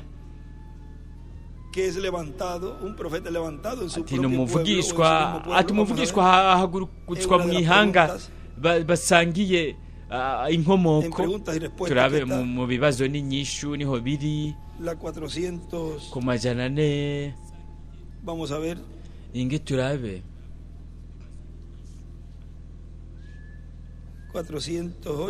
408 ikibazo cya 17 ati mwene data Branamu, reka ni umumarayika w'indwi arimo impemu ya Eliya, niwe nyene Eliya arungikwa ku 144 by'abayahudi muri ya myaka 3 n'igice y'umubabaro mwinshi inyuma yo kuzamurwa. Baba muri twebwe turiko turazazanirwa n'izi nyigisho. Oya, ntaba ari umugabo umwe, n'abagabo babiri batandukanye. Elisa ariwe yaje mu gishingo cya Eliya, ntiyari Eliya nyene. Kandi igihe impemu ya Eliya yaza ku mugabo yari yitwa Yohana Umubatizi, naho nyene ntiyari wa undi Eliya nyene. Kandi umugabo umumarayika agira intumwa irungikwa ku iherezo ry'igihe cya Lawodikiya ntazoba ari wa undi Eliya wa kera Fadika, ahubwo azoba ari umunyamahanga arungitswe ku ihanga nk'igiwe. Rero impemu ya Eliya ije muri ako kanya kuri abo bantu, azoba ari umuyahudi. Murabona, kuko buri gihe umuntu azararungikwa mu basanga igihanga no guhishurirwa kwanje. Arandika ko hejuru y'icyo nyisho arandika ngo Eliya wa gatanu bingana azoba ari umuyahudi.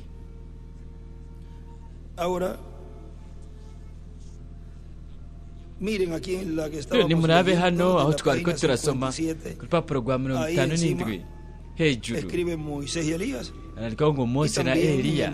Byongeye muri marge amaja hejuru ibubamfu arandikaho ngo igihe cya kiyahudi bingana ikiringo cy'ubwami n'igihe cy'ibuye, no kuvuga cy'ibuye rikomeza ifuruka, cyapura ibuye rikomeza ifuruka. Arandikaho ngo igihe cy'abanyamahanga.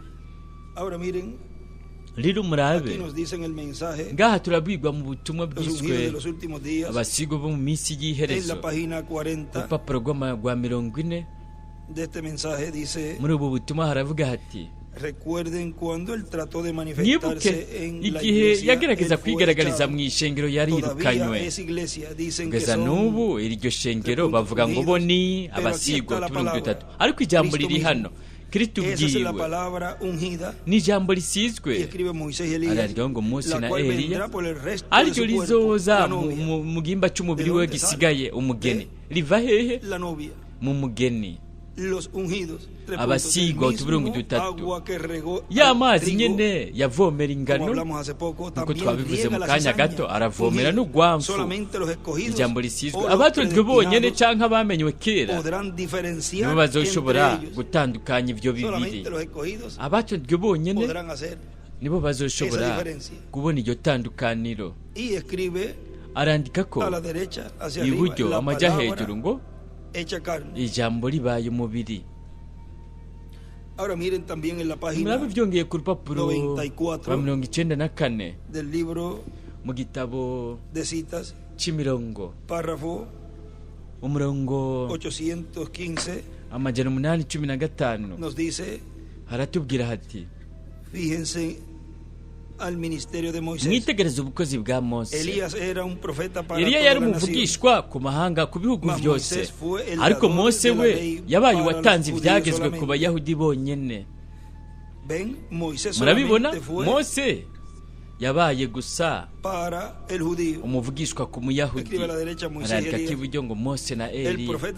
Umuvugishwa Eliya yabaye uw'amahanga yose, ariko Mose we yahindutse umuvugishwa ku bayahudi kandi yabaye watanze ibyagezwe. Murabona, ubwo nibwo bwabaye ubutumwa bwiwe, ibyagezwe, amategeko. Iryo arandika ko ngo Eliya ku mahanga, ku bihugu byose, Mose ku bayahudi. Arabana nyavuga mu butumwa ndiko ndasomamo ati, kandi kubera ko ari igikorwa cy'Imana cyo muri iki gihe cya nyuma, nta n'umwe azoshobora guhagarika icyo gikorwa, ahubwo bazoshobora gufasha. Umuntu wese azoshobora gufasha, mbere n'ibihugu byose. Imana irazi ingene ibigenza kugira ngo ishyire ku ruhande rw'umurimo wayo, ihashyire abantu n'ibihugu. Ni ukuvuga yo izo bikora, ikore byose bikoraniriza hamwe kuzana ibyiza. Abantu bo mu bibanza kanaka n'abadafise ibibanza byo ariko bazoba imfashanyo ku bw'umurimo n'ibihugu navyo.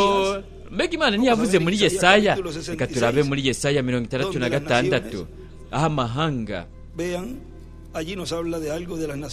haratubwira ku bintu bijyanye n'amahanga. Yesaya 66 umurongo wa 18 haratubwira ku mahanga ariko arabona ubwiza. Ikigabane cya 66 umurongo wa 18 haravuga ati kuko nzi ibikorwa byabo n'ibyiyumviro byabo, igihe kigiye kuza nzokoranya amahanga yose n'ab'indimi zose bazoza babona ubwiza bwanjye. Haratapfa urugero rikomeza imfuruka n'ibihe by'ishyano n'agakuru kagana mu ibuye rikomeza imfuruka. Ni hehe boboneye ubwiza bw'Imana? Mu gihe cy'ibuye rikomeza imfuruka, mu kiringo cy'ubwami. Ubu naho murabe ku rupapuro rwa 16 n'ubu butumwa bwatanzwe uyu munsi, ariyo ari amajambo y'intasho yahawe, intasho zahawe abungere bwa 21 z'ukwa gatandatu mu 2008. Turabwiga ku rupapuro rwa 16 mw'ubu butumwa ati cyo nicyo gituma mwiyerekwa ry'ihema aho isezerano ari uko hazoba hari kugaragara kw'Imana inkingi y'umuriro, marayika w'isezerano, marayika yaherekeza Revera William Branham azoba ari hari mw'iryo hema katedrali, kandi azokwinjira mu kumba cyangwa mu kuma gatoya, kandi inkingi y'umuriro izoba ari hiri. Rero kugeza ubu twaramaze kubona aho abantu boboneye ubwiza bw'Imana bugaragariye hagati mu ishengero. Murabona rero mu yandi majambo hazobaho kugaragara mu mwuzuro kw'Imana biciye mu ijambo rirema ry'Imana izoba iriko iravuga biciye muri mpwemu wayo, kandi mu yandi majambo hazoba hariho igikoresho icyo Imana izoba iriko irigaragarizamo. Rero ibi biragoye gutahura, ibi biroroshe nko kabiri guteranya kabiri ni kane. Niba hazoba hariho igikoresho Imana izoba iriko iravugiramo, itegeza ko bifise igitwikizo cy'umubiri w'inyama, umubiri w'umuntu Imana izoba iriko iravugishirizamo ishengero ryayo, ihanga ry'Imana. Kandi gukurwa kwa gatatu kubwo kuba iyo ntabwo ari y'umugeni, inkumi z'ibijuju, inkumi zisinziriye n'abamaze kuzimira n'ibihumbi 124, isi yose izoba iriko irabona uko kugaragara. Hazoba hariho igikoresho icyo Imana izoba iriko iragaragariramwo, kandi ibimenyetso twumiza n'amayobera byasezeranye ko bikoreka bigakorwa n'ibiti by'imyanya bibiri bizoba biriko biraboneka, bibonekera mu uko kugaragara. Mu kugaragara kuhe? Muri iki gikoresho Imana yari kuzoba ifise hagati mu ishengero ryayo, kizoba ari igihe cy'ubwiza cyane ku ishengero ry'Umwami Yesu Kristo. Ku rupapuro rw'110 mu gitabo cy'imirongo, umurongo 957 haravuga hati turaba amahanga ariko arakoranira hamwe, isi iriko iriyunga, amashengero ariko ariyunga, turaraba umugeni nawe ariko arunga ubumwe n'ijambo. Kubera iki? Kuko ijambo ni Imana, kandi kubera ko ijambo nk'uko ijambo rimeze ni kuko yameze. Ijambo n'umugeni kubera bumviriza ijambo, umukwe n'umugeni baraheza bakaba bunze ubumwe, barunga ubumwe nk'abubatse urugo. Nimurabe abo bariko baritegurira kujya mu mazimano, kandi baba babaye umwe. Ijambo ryahindutse wewe, nawe wahindutse ijambo. Aratapura ibuye rikomeza imfuruka iburyo n'ibihe by'ishengero, hejuru akandika ko ngo ijambo ririko riraba umubiri. N'uyindi murongo barunga ubumwe nk'urugo rwubatswe, ijambo ririko riraba umubiri, barunga ubumwe nk'urugo rumwe. Arabananya avuga we hano ati igihe Revera William Branham yaronka cyangwa yabona iryo gerekwa ry'ihema, we yari ari mu kirere kandi yifuza kururuka ariko bidashoboka. We yagiye ahantu mu kibanza kanaka arabona iryo hema katedrali, iryo atari yarigeze abona mu buzima bwiwe, kandi ryari rinini rirenze urugero. Nuko rero ryari ryamaze kuba ryubatswe, kandi ryari iry'umuntu kanaka n'iry'umugwi kanaka. Ni ukuvuga ryari iry'umuntu kanaka n'iry'umugwi kanaka. Mbega ryoba ryari ryande? Ryoba ryari y'umugwi uwuhe? Turi hano, iki jambo ririko rirashitswa, ni ukuvuga ryashyizwe mu buzima, ryahawe ubuzima. Mu gihe ryari rikiri nk'ubuvugishwa nk'iyerekwa, ijambo ntiryari bwabukuri, ntiryari bwabera izima. Rero bivuga ngo ujye umugwi kanaka, ubu rero umugwi uca utwenga, urakiriza amaboko, uravuga, bagashemagiza Imana. Turi hano. Kandi niba ari iry'umuntu kanaka, rero ni iry'igikoresha Imana iriko irakoresha, Mwemu Yera ariko arakoresha hagati muri uyu mugwi. Murabona ingene byose byoroshye, ariko abakoresha iby'ubwenge babigira ibintu biyobeye, biri komplike, bifobetse. Kandi kubera ko gukwego kwa gatatu ariko kutangwa n'ijwi ry'umumarayika w'inkomeza amanuka avuye mu ijuru, ariko arasemerera nk'uko intare yivuga, imituragaro ndwi yumvikanisha amajwi yayo. Ijwi rya Kristo n'ijwi ry'imituragaro ndwi riri kwiyumvikanisha amajwi yayo mu buryo bukurikirana bw'umwungikanyo. Rero mu yandi majambo, ijwi rya Kristo rizoba riho riri, kandi mu yandi majambo, imituragaro izoba yamaze kuba rihiri, izoba iriko iraturagara, iriko iravuga, ivugira ngaho. Aho Kristo ariko arahavugira muri Mwemu wiwe, kandi byose bizoba biriko biraba. None ni gute imituragaro ishobora kuba iri ngaha ikavugwa? Rero ategerezwa kuba afite igikoresho, akanwa. Nimurabubonaho mu gitabo nk'ubu butumwa mu aka gatabo abasigwa bo mu minsi y'iherezo, ku rupapuro rwa 53, aho haratubwira ku nk'uko bazokoraniye hamwe. Murabe haravuga hati, atariho hasi hari umuvyimbu gishushe, inkukuma zizohakoranira.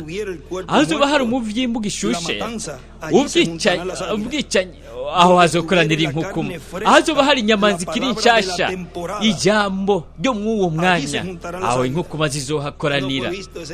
Mbega ntihabonye wa musozi w'umutsima muri rya yerekwa, aca aramubwira ati, gaburira abo bantu, ni imfungurwa zikiri nshasha zishushe.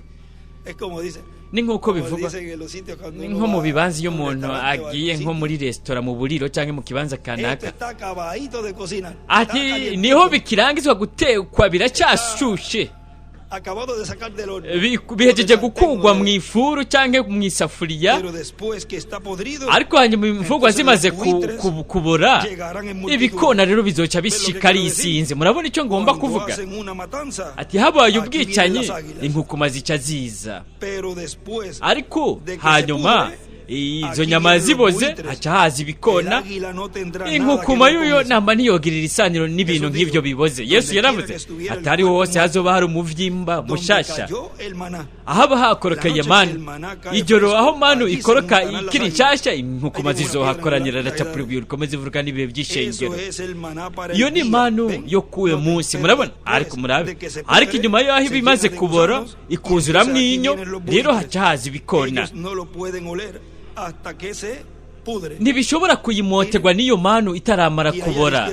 Ibo bamfutero rya hejuru arandika ko ngo ahazoba hari umuvyimba ukiri mushasha, inkukuma zizohakoranira. Nimurabe byongeye na hano hariho ibyo yanditse yadusigiye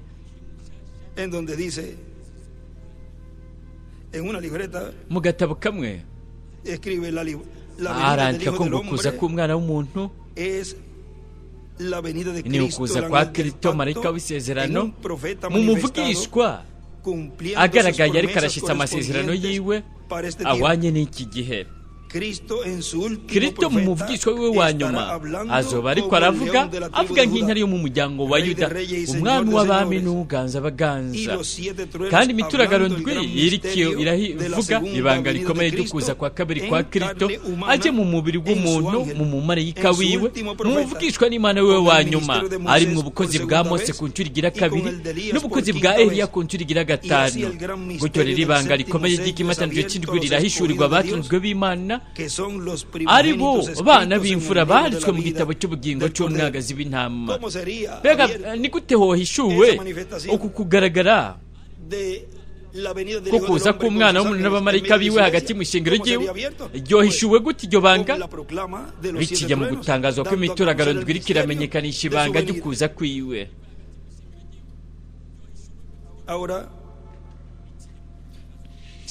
Arabandanya avuga, murabe ngaha mw'ubu butumwa, rero mwibuke ko ikintu kimwe n'imiryango 12. munyihanganire nasanze nagiye mu bundi butumwa. aravuga ati iyo mituragarizo biriko iraturagara kirita avuga biciye muri mwe muwe yera, kandi byose bizoba biriko biraba. uko kuzoba ari uko kugenderwa gukomeye cyane Imana ikoze igendeye abantu biciye muri Kristo, biciye muri mwe muwayo igendeye ishengero ryayo ku munsi w'iherezo. mu gitabo cy'ibihe by'ishengero gisubiwemo murabe ku rupapuro rwa 52 muri ubu butumwa. rero mwibuke ko nimba hari kuzoba hari ko haramenyekanishwa ibanga ryo kuza kwa kabiri k'umwami, kandi hakaba ari mu gushyitswa kw'iyerekwa ry'ihema aho imituragaro yoba irumvikanishiriza amajwi yayo, mwebwe ntimurindire kwitega kumviriza ikindi kintu uretse guhishurwa kw'ibanga ryo kuza kwiwe. abo babaye barindiriye ukuza kwiwe bo kwakiriye uko guhishurirwa. abari babirindiriye mu bundi buryo ntibazobitahura, ntibazobisobanukirwa. byoboneka kuri bo nk'ubusazi, nk'ubupfu. ariko murabona ibyo ubwa mbere byohishuriwe ishengero mugeni. hanyuma naho abasigaye Imana byongeye izogirira impuhwe n'abasigaye, kuko murabona bivuga yuko bazoronka inkomezi, ububasha bubashoboza kwinjira mu mubabaro mwinshi, baze bemere gutanga ubuzima bwabo. ni ukuvuga ko ya manu nyene, imfungurwa nyene abatonzwe n'Imana bariko barajya bafungura kubwo guhindurwa, kandi kuri bo iyo manu ikazotanga umubiri mushasha, kuko bikomotse ku ijambo. nivyo vyabaye kuri Sara na Aburahamu, barasubijwe mu buyabaga. iryo jambo nyene abatonzwe n'Imana bariko barakirira muri iki gihe, kandi rikaza rizobahindura. iri jambo nyene rizobaha inkomeza abo bandi nabo kugira ngo binjire mu mubabaro mwinshi. bamwe rirabahindura ribahaye umubiri uhoraho uhawe ubwiza, abandi nabo rikabaha inkomezi, ingufu zo kuzotanga ubuzima bwabo mu mubabaro mwinshi. aravuga ku rupapuro rwa 52 mu gitabo cy'ibihe by'ishengero. aravuga hati hepfo muri iyi version n'amaja hepfo, aravuga hati ariko umunsi umwe ya maguru y'umuringa azoba ashinzwe ku isi. muri marge hejuru arandika ibyashyuwe Yohana 10:1-19 kuza kuri 20, ibyashyuwe 11:3 na 6:12. kandi azoba umucamanza w'isi yose. arandikaho ngo umucamanza iburyo, kandi mu gutungana no mu kugororoka azocira imanza amahanga yose ibiremwa abantu. ntibazobaho uburyo bwo gukwepa ubwo rubanza. ubwo rubanza ntiruzohindurwa, nta n'ubwo ruzokoroshwa. utagororotse azorushiriza kutagororoka, uwanduye azorushiriza kwandura. Imana ntiyigera ihinduka. Imana ntizokwigera ihinduka, kuko namba ntiyigeze ibikora, ntizona kwigera ibikora. ayo maguru y'umuringa arandikaho ngo Mose na Eliya azojanjagura umwansi, azotikiza Antikrito, igikoko, igishushanyo, kandi kivumwe cyose imbere y'amaso yayo, ikintu cyose kivumwe imbere y'amaso yiwe. azotikiza imikorere yo muri ekleziya yafashe izina ryiwe kugira ngo bandanye gukayangana. azojanjagura Antikrito, abahumanye bose, abapagani, abigira ngo nabagezweho, niho bazoba bari. urupfu, kuzimu, arandikaho ngo uburingane bwa 5 n'imva niho bizoba biri. egome bizoba bihari, kuko we igihaza ibitabo bizozingururwa. rero niho hazogaragara ishengero ry'akazuyazi n'inkumi 5 z'ibijuju. azotandukanya intama n'impene, kuko umumarayika aza kugira ngo azane kwa gutandukanya. we igihaza azofata ubwami, kuko n'ubwiwe. kandi mwibuke ko ubwa mbere buracyari mu mutima hagati mu ishengero muri buri watoranzwe n'Imana. azofata ishengero, ubu bwami kandi azozana n'amasinzi y'amasinzi umugeni wiwe ibubamfu arandika ko ngo ubwami aribo baza kugira ngo bamukorere icyubahiro. Iyo saha igera ubu cyangwa ntiyigera igera, igihe kitararengana. Kanga kuve mu bapfuye wakira Imana kugira ngo wuzure mwemu wayo, cyangwa ubugingo buhoraho buzogucika. Bikora uyu munsi mu gihe umwanya ukihari. Murabona ubugingo buhoraho ngo buzogucika. Mu minota mike yiheze twasomye ingene umuntu ashobora guhomba ubugingo buhoraho ahomvye igitsibo cy'ubugingo buhoraho. Nimurabe ngaha muri ibi yanditse ibyo yadusigiye. Arandika ibyashuwe 10:11, arandika ngo umumarayika w'inkomezamanuka avuye mu ijuru ari mu gicu n'umunywa w'amazi ukikuje umutwe wiwe. Ari mu gicu umunywa w'amazi ukikuje umutwe wiwe, amaso yiwe ari nk'imbeya z'umuriro. Arandika ngo ababona kure Mose na Eliya, amaguru yiwe ari nk'umuringa w'umwaka utukujwe n'umuriro, n'agatabo kazinguriye mu kuboko kwiwe, agatabo k'ibimatanijwe indwi. Yashinze ikirenge cyiwe cy'iburyo ku kiyaga, arandika ngo Mose, icy'ibumoso agishinga imusozi, arandika ngo Eliya. Asemerera nk'uko intare yivuga, imituragaro ndwi yumvikanisha amajwi yayo. Yari hagati y'utuzitizo ngo yaravuze amajwi yayo. N'ijwi rya Kristo aje nk'intare yo mu muryango wa Yuda, ariko aravuga biciye mu mumarayika wiwe uyu munsi ku munsi w'iherezo mu kimumu kigira indwi, kugira ngo azane izuka ry'abera hamwe no guhindurwa. Ni kubera iki haba kuza ko umumarayika w'inkomezi wo mu byashuwe 10 kugira ngo habe izuka no guhindurwa. Papuro 352 mu gitabo cy'imatanirwa haratubwira ko we aza kugira ngo aducungure. Ni ukuvuga ko iri jwi ritegerezwa kumvikana haba ku bazohindurwa no kubagiye kuzuka nabo nyene, kuko abapfuye bazokumva ijwi ry'umwana w'umuntu bikangure. Ku rupapuro rw'352 mu gitabo cy'ibimatanijwe ati, kandi kizoba nuko mu gihe aho Antikrito azoza mu mwuzuro we wose, n'Imana nayo nyene izoza mu mwuzuro wayo wose, arandika ngo hamwe na Mose na Eliya, kugira ngo iducungure. Muri iki gitabo arandika ngo iduhindure. Buri gihe byama biba mu buryo bubangikanye, Kayini na Abeli, inuma n'igikona mu bwato, Yuda na Yesu, n'ibindi n'ibindi. Ngaha byongeye muri iki bubamfu rujya hejuru ku 30 arandika ko ngo Imana izoza mu mwuzuro wayo wose muri Mose na Eliya, kugira ngo iducungure, kugira ngo iduhindure.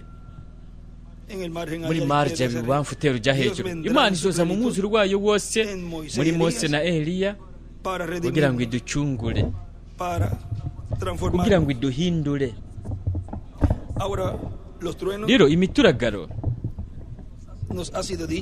twabwiwe ko yokumvikanye kandi yavugiye ku isi. Nimurabe mu gitabo cy'imirongo ku rupapuro rwa 82, aha haratubwira ku bijyanye n'ivyo. Ku murongo wa 696 haravuga hati, nimurabe aho amajwi y'imituragaro yarari, atari mu ijuru ahubwo ku isi. Bisarabica ku muzingi ngo bamfata puri ibyo rikomeza mfuka n'ibihe by'ishyanga n'agakoko gana mu ibuye rikomeza imfuruka. Imituragaro namba ntabwo yigeze ivugira mu ijuru, yavugiye ku isi, yavugiwe ku isi. Nuko rero abantu bashobora kuba biteze ko hari yaho hari ko haramenyekanishirizwa y'imituragaro. Imituragaro imenyekanishirizwa ku isi, kandi ku isi niho abapfiriye muri Kristo babaye bariko barumviririza, kuko bo barumviriza, natwe bariho turi bazima, natwe twubaye turiko turumviriza. Nyuma y'ibyo byose, nyuma y'uko ibyo byose biba bisozerewe, iriyo mituragaro ndwi ayo majwi, icyo kintu kimwe rudende kimase inyuma ku gitabo kidahishuwe, nta nubwo cyanditswe imbere mu gitabo. Hejuru murabarandika ko ngo amajwi y'imituragaro yari ari ku isi bingana biciye mu muvugishwa. Oh lala, nari nifuza ko ibi nshobora kubyinjiza mu bantu mw'uyu mwanya. Ntibibacike, ndabinginze ntibibacike kuri iyi nshuro. Niko nditegurira kubasiga. Ntimwihende. Niba mwarigeze kumva igihe kimwe, nimwumve cyane cyane ubu. Niba muba mwarigeze kumva igihe kimwe, ubu niho mukwiye kumva cyane. Igihe matanijwe biri mu gice cy'amajyi nyuma y'igitabo, kandi mu gihe aho umumarayika bari karavuza inzamu, amabanga yose yanditswe mu gitabo ararangira. Ubwo nyene igitabo kiba cyari kizinguriye cyaritswemwo imbere kirazingwa. Aracapura inyenyeri ya Dawidi ibubamfu. Amabanga y'Imana basozere waherahejwe, kandi ayo ni amabanga y'Imana. Ukugenda kw'ishengero n'ibyo bindi bintu byose. Rero igihe we atangura kuvuza inzamba, ibanga rizoherahezwa. Rero mumenye, mwandike. Nuko rero kiba ari igihe aho amajwi y'ikimatanijwe c'indwi mu byahishuriye hana 10 ahishurwa. Imituragaro ndwi ni iki? Amajwi y'ikimatanijwe c'indwi. Kandi ikimatanijwe c'indwi ni ukuza kwa kabiri k'umwami. Iburyo utero rya hejuru randika ko ngo imituragaro bingana amajwi y'ikimatanijwe c'indwi. Yongeye hejuru muri marge hejuru arandika ko ngo amajwi y'ikimatanijwe c'indwi. Arabana nyavuga hano ati nk'uko byabayeho biciye mu bigishwa, biciye muri Pawulo mu gihe cya mbere, biciye muri buri ntumwa muri buri gihe, biciye no muri Revera William Branham mu gihe c'indwi. Ariko kugenderwa n'Imana ku munsi w'iherezo mu gihe cy'ibuye rikomeza imfuruka, bizoba ari kugenderwa n'Imana gukomeye kwagutse cyane kurusha uko kundi kutugendera kose kwigeze kubaho. Nimuraba aratubwira ku rupapuro rwa 86 n'iki gitabo cy'ibimatanijwe.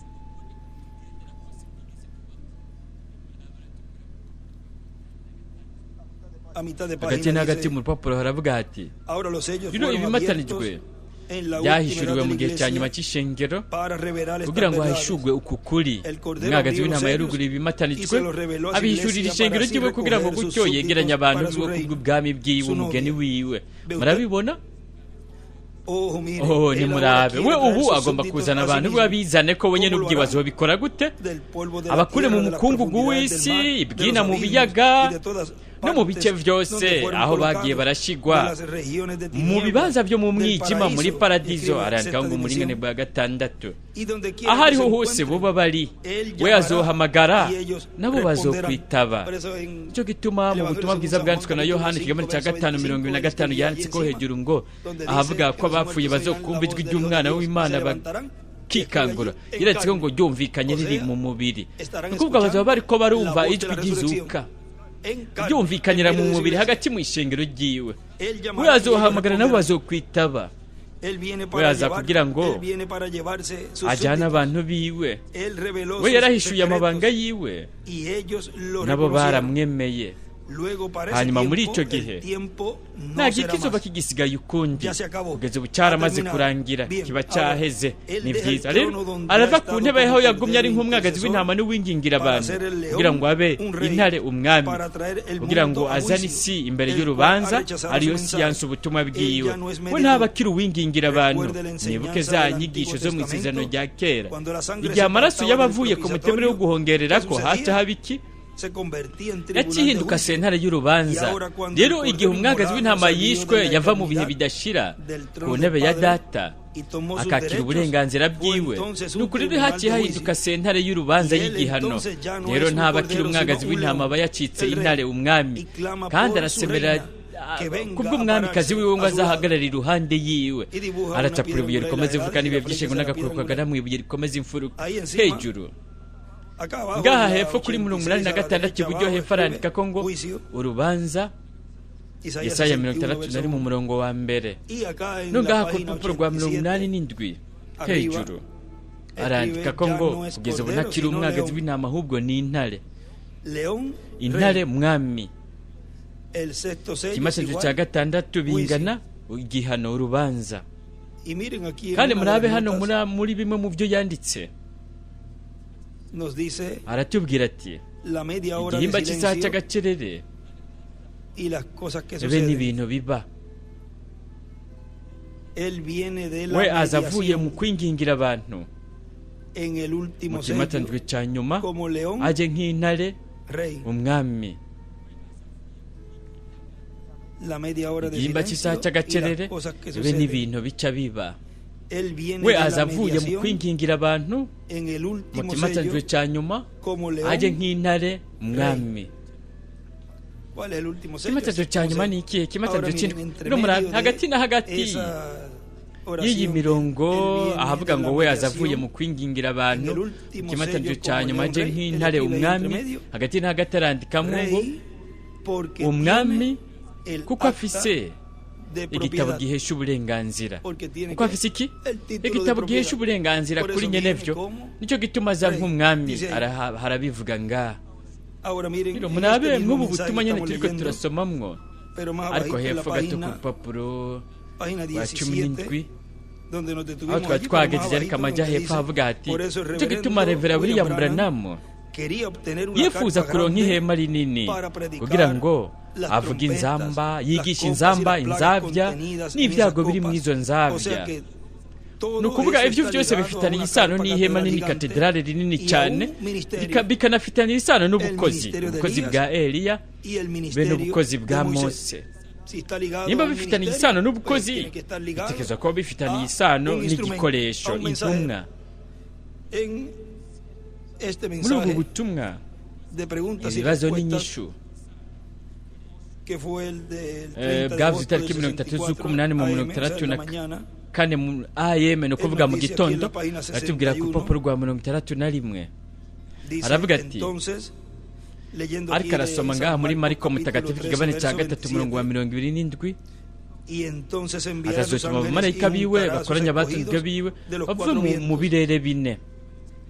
arandikaho ngaha iburyo ngo mu birere bine, uhereye ijuru riherera kugeza. ibyo bivuga kwizuka, kwimugwa, baduze. arandika ko ngo izuka Mose na Eliya, byandika ko ngaha azotuma abamarayika be kugira ngo begeranye. rimwe na rimwe abantu bagiye baribaza abamarayika ibyo ari byo. ni intumwa. azobegeraniza, azobakoraniriza hamwe, ariko arabazana ababoha bahereye ku mpera y'isi ugeza ku ntango y'ijuru. ijambo ryahozeho ryagaragariye ku isi. murabibona, murabitahura. ijambo ryaravuzwe, aha niho rigaragaye. aracapuye ibuye rikomeza imfuruka ngaha iburyo n'ibihe by'ishengero. ngaha aratubwira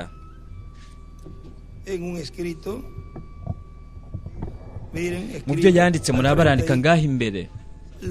intumwa hejuru arandikaho ngo Mose na Eliya abe n'izuka. intumwa kugira ngo zegeranye abatoranijwe. intumwa kugira ngo zegeranye abatoranijwe arandikaho ngo Mose na Eliya abe n'izuka.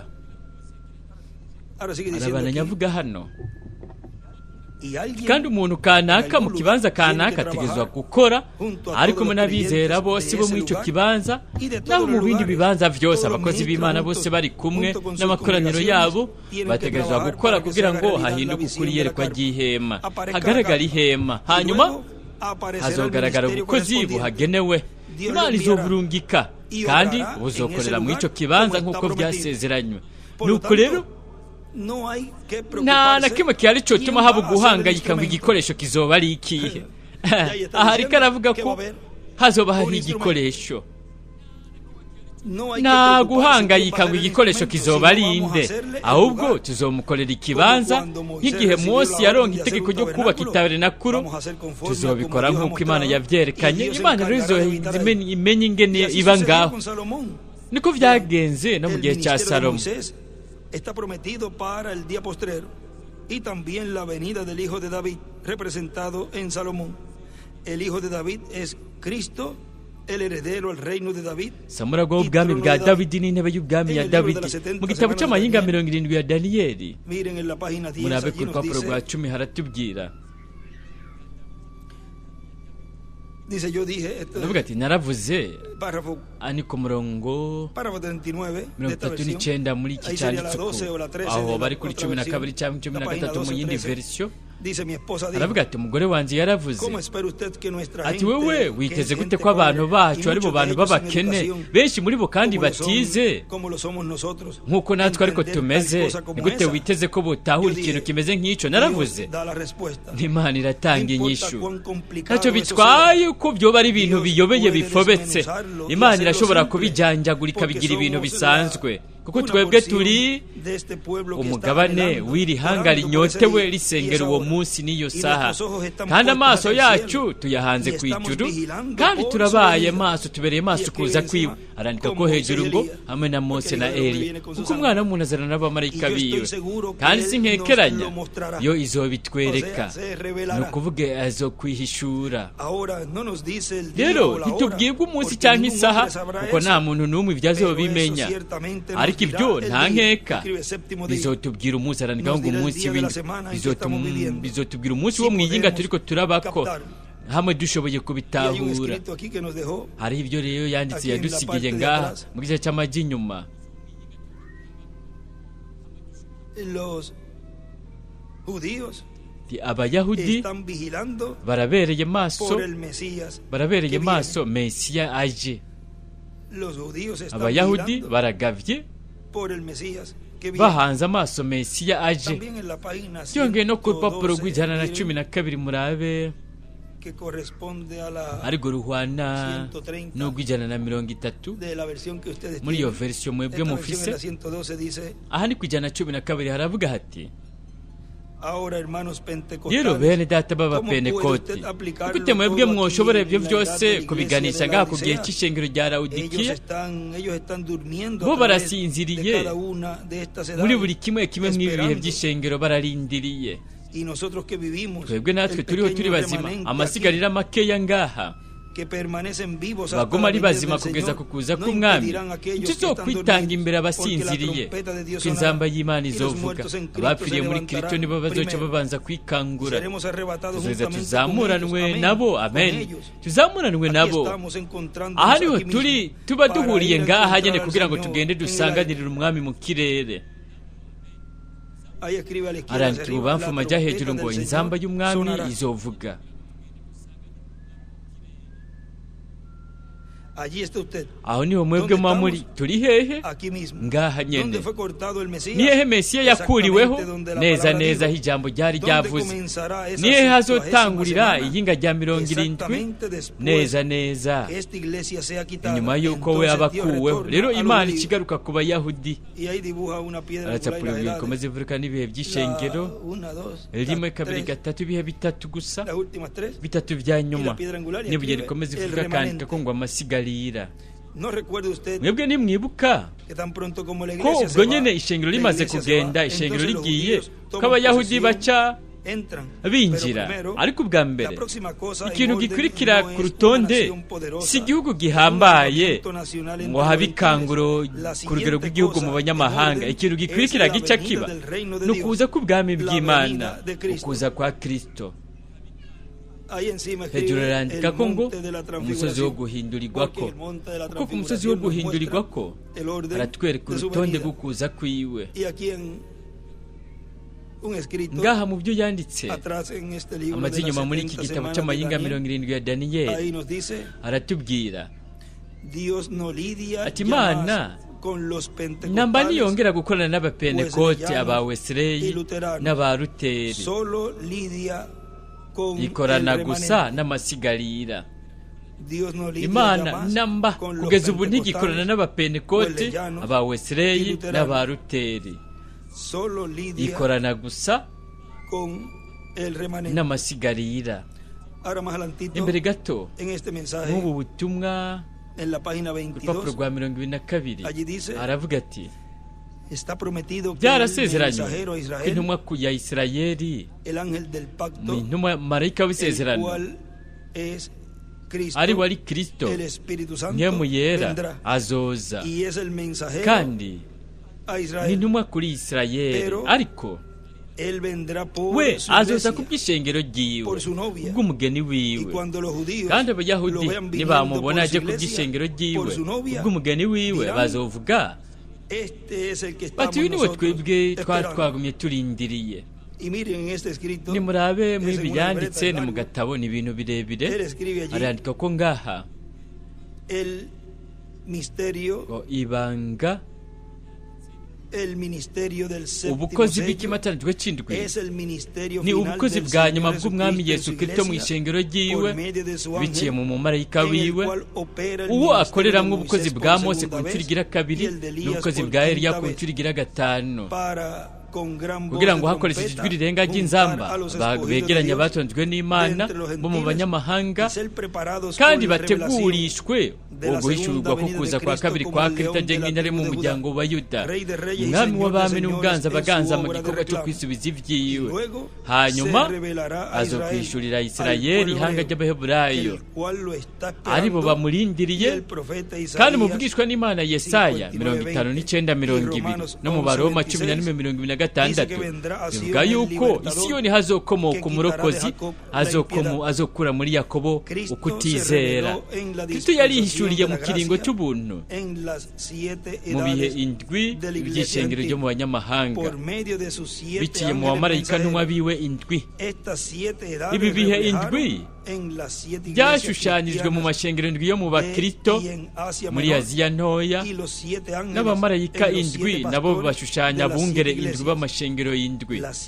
Ibihe indwi n'abamarayika indwi bishushanya igihe cy'ibuye rikomeza imfuruka n'intumwa yacu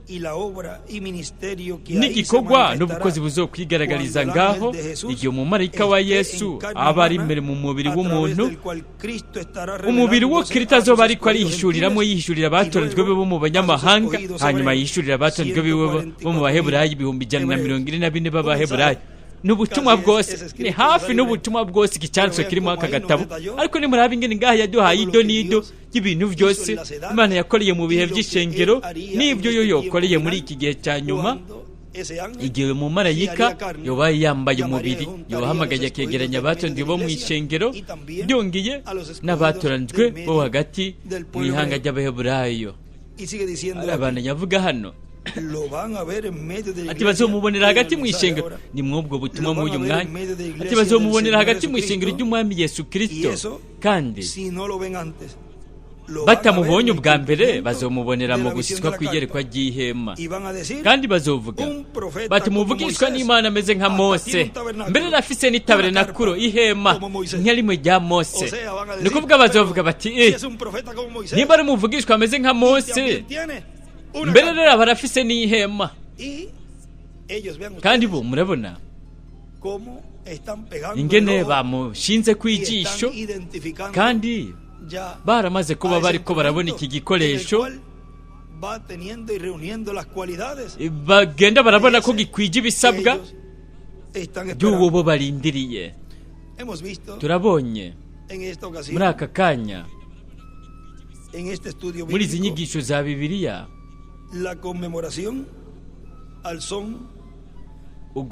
uguhimbaza gukoranira hamwe bikozwe n'ijwi ry'inzamba.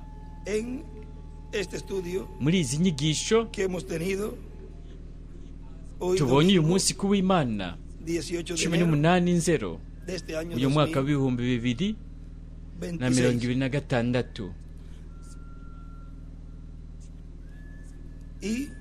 kandi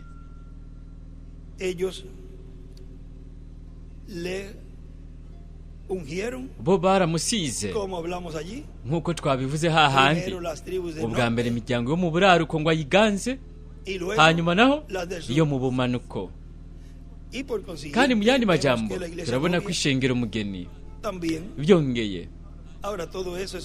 Rero ivyo vyose ni gikorwa na mpwemu yera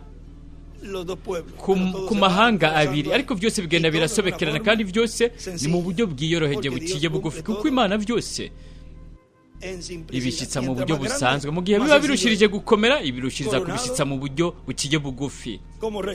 yambitswe igitsibo nk'umwami. Turashobora kuririmba iyo ndirimbo. Nos ponemos en pie. Reka duhaguruke. Y cantemos ese canto. Turirimba iyo ndirimbo. Dándole gracias a Dios. Dushimira Imana. Que lo hemos identificado. Ko twamumenye muri iki gihe. Y hemos reconocido. Kandi. Y le hemos dado las gracias a Dios. Kandi twarashimiye Imana kuby'imigisha yayo. De que no entendíamos. Kuba tutatahura tutasobanukirwa ariko twari twizeye ivy'Imana yari yarasezeranye mu ijambo ryayo. Kandi umunsi ku wundi tugenda intambwe ku yindi gato gato kugeza ubu hasigaye gato habura gato. Nimurabe lo más grande que puede tener una persona. Ikintu gikomeye cyane umuntu ashobora kuronka ni ukwihangana. Kwihangana.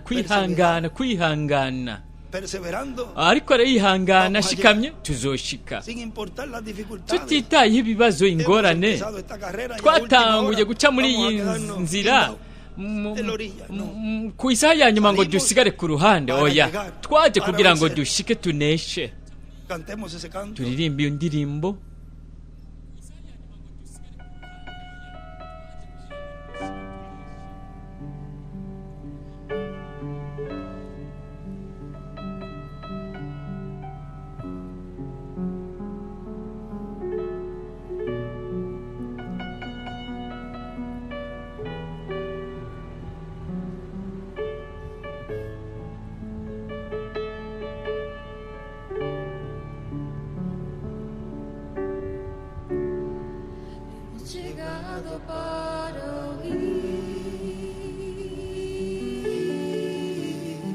Twashitse kugira ngo twumve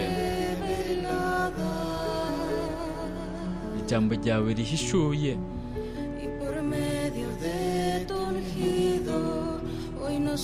Kandi biciye mu musigo wawe. Uyu munsi turiko turarihabwa kuko kuragwa mu mwuzuro kwacu.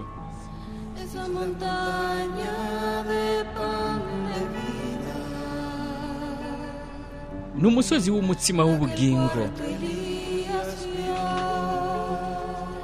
Wa musozi Eliya wa kane yabona.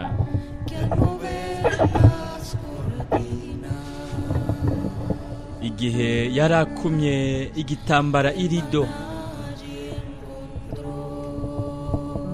Aho yaciye ahabona mano.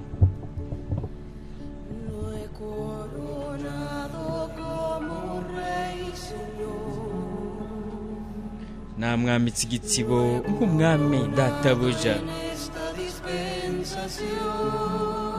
Namwambitse igitsibo muri iki kiringo. Uyu munsi ndemeje izina ryanje ko ririmwo muri uku kwisubiza ibyiwe. Kandi ndanezerejwe nuko ndi ubunesha.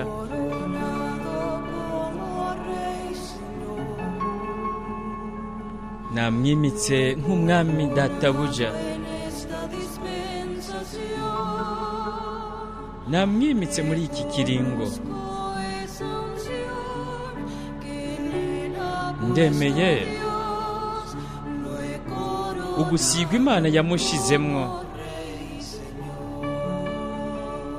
Namwimitse nk'umwami databuja.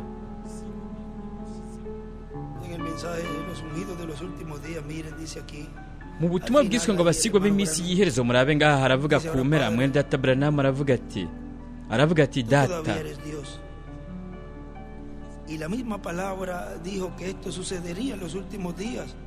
Uri Imana kandi ijambo ryavuze ko ibi byobaye mu minsi y'iherezo. Abantu benshi bari sincere nkuko twabivuze ku w'Imana uheze, bashize amaboko yabo ku isanduku ku mukogote mushasha, atari ku bitugu by'Abalewi, ari bamwe baca bagwa bapfiriye mu vyaha no mu minezero, bariko baraharira n'ubwenge bwabo bwite. Abakozi b'Imana benshi bicaye mu biro vyabo barasomera ijambo, bagahindura impapuro n'ingoga kugira ngo ntibasemerere ngo barivuge, kuko bazi ko boca batakaza ibibanza vyabo mu kibano n'abantu n'amashengero yabo n'amadini yabo.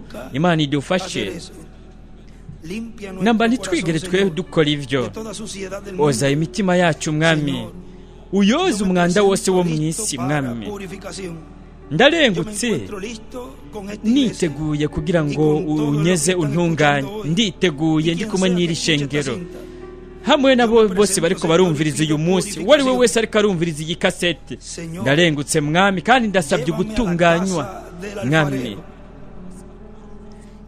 Njana mu nzu y'umubumvyi, kandi umbumbe undinganize umusavyi wifuza, kuko mwami ndi umuntu w'iminwa ihumanye, nk'uko Yesaya yasemerera ariko araba mu ihanga ry'iminwa ihumanye. Kandi ndagowe kuko ndiko ndabona uguhishurirwa kw'Imana kuriko kuragaragara, nk'uko Yesaya nawe yabonye abamarayika mu ngoro, nanjye ndabona iherezo.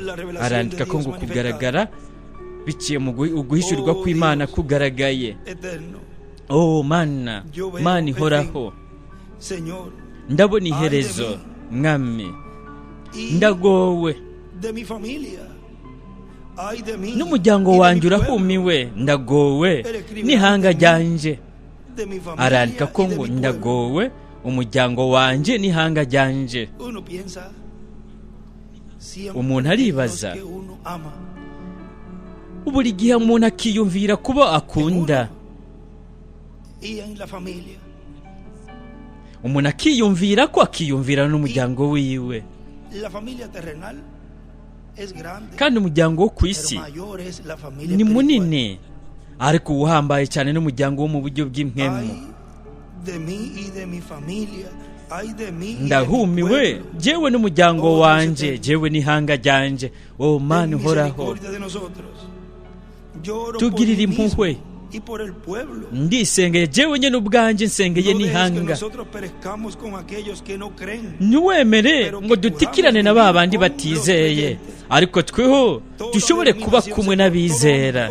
Idini ryose mwami, umugabo wese cyangwa umugore, sinoshobora kugusaba ngo hezagire idini mu gihe nzi ko urigwanya, ariko ndashobora kuvuga ati mwami, nimba ufisemwo bamwe mu ntama zawe ziri hariya mu madini muri yo, bo bashobore kumva iyi kaseti, ese bo boyumva mwami, kandi bashobore kubitahura bakoresheje gutahura uko we uzobaha, kandi bo baze bashobore gusohoka bakwemera. Ese bo batohendwa n'uruhumyi n'imigenzo yo kuri uyu munsi? Ese bo batogerageza kwigaburira bakoresheje ikintu cyabaye umubiri wapfuye wo ku wundi munsi? Bo bafata ijambo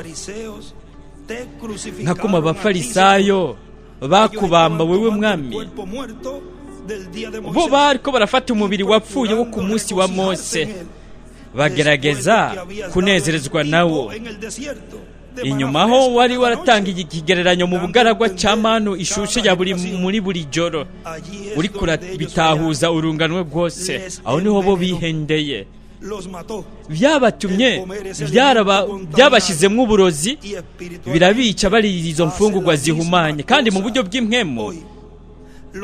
Uyu munsi abantu bariko bakora ibintu nk'ivyo nyene, barakwica mu buryo bw'impwemu, bakwicishije idini. Dufashe Mana mukundwa, rero ubu bose bari mu maboko yawe. Arandika ko ngaha ngo urupfu rwo mu buryo bw'impwemu. Iyo manu niyo uyu munsi Imana iriko iraduha, kandi ni manu nshasha, umutsima w'ubugingo, umutsima mushasha, umutsima w'ubugingo. Uyu munsi tubandanye turirimba.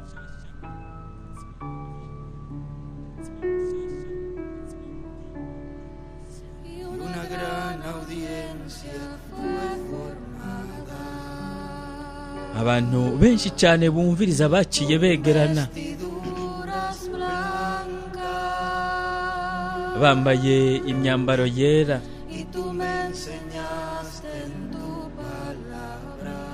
kandi wewe mu ijambo ryawe waranyigishije ko umwe muri abo yari jewe.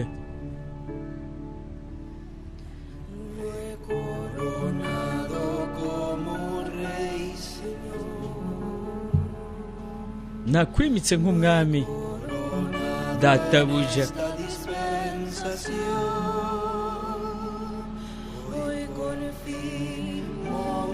Namwimitse nk'umwami muri iki kiringo.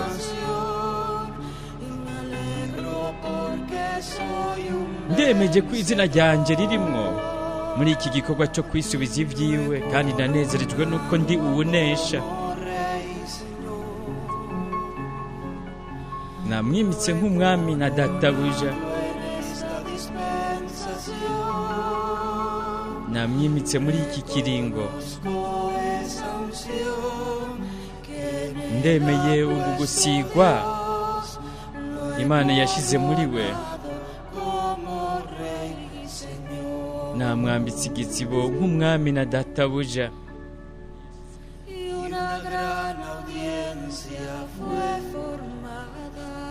Kandi sinzi ry'abantu benshi baciye bakoranira hamwe bumviriza, bambaye imyambaro yera.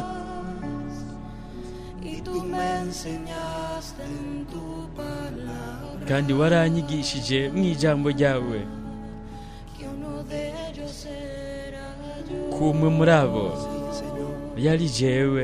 Egome mwami,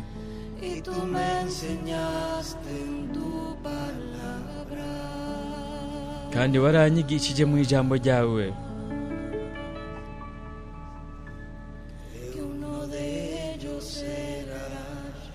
kumwe muri bo yari jewe.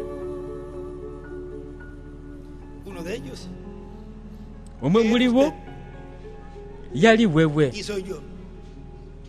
kandi ni na jewe. Iyo sinzi ry'abantu benshi bumviriza, ndafise ibakwe ryo kubabona uyu munsi muri iki kibanza no mu kindi kibanza cyose aha ariko harashika iki kimenyetso, iyi sinyale. Uguhimbaza biciye mu ijwi ry'inzamba kuri jewe ribaye ibakwe rikomeye cyane gushobora kuba nari kumwe namwe turiko turusabikanya uwo mwanya w'ikiyago tuyaga ku ijambo ry'Imana. Hamwe natwe bundi bushasha umukwiza butumwa Miguel Bermúdez Marine kugira ngo abandanye asozera igice ciwe, hanyuma aratambuka Revera William Perez kugira ngo turirimbe indirimbo hamwe n'umuyobozi w'indirimbo n'abantu hamwe n'isengesho rya nyuma. Hamwe natwe umukwiza butumwa mpuzamahanga Miguel Bermúdez Marine.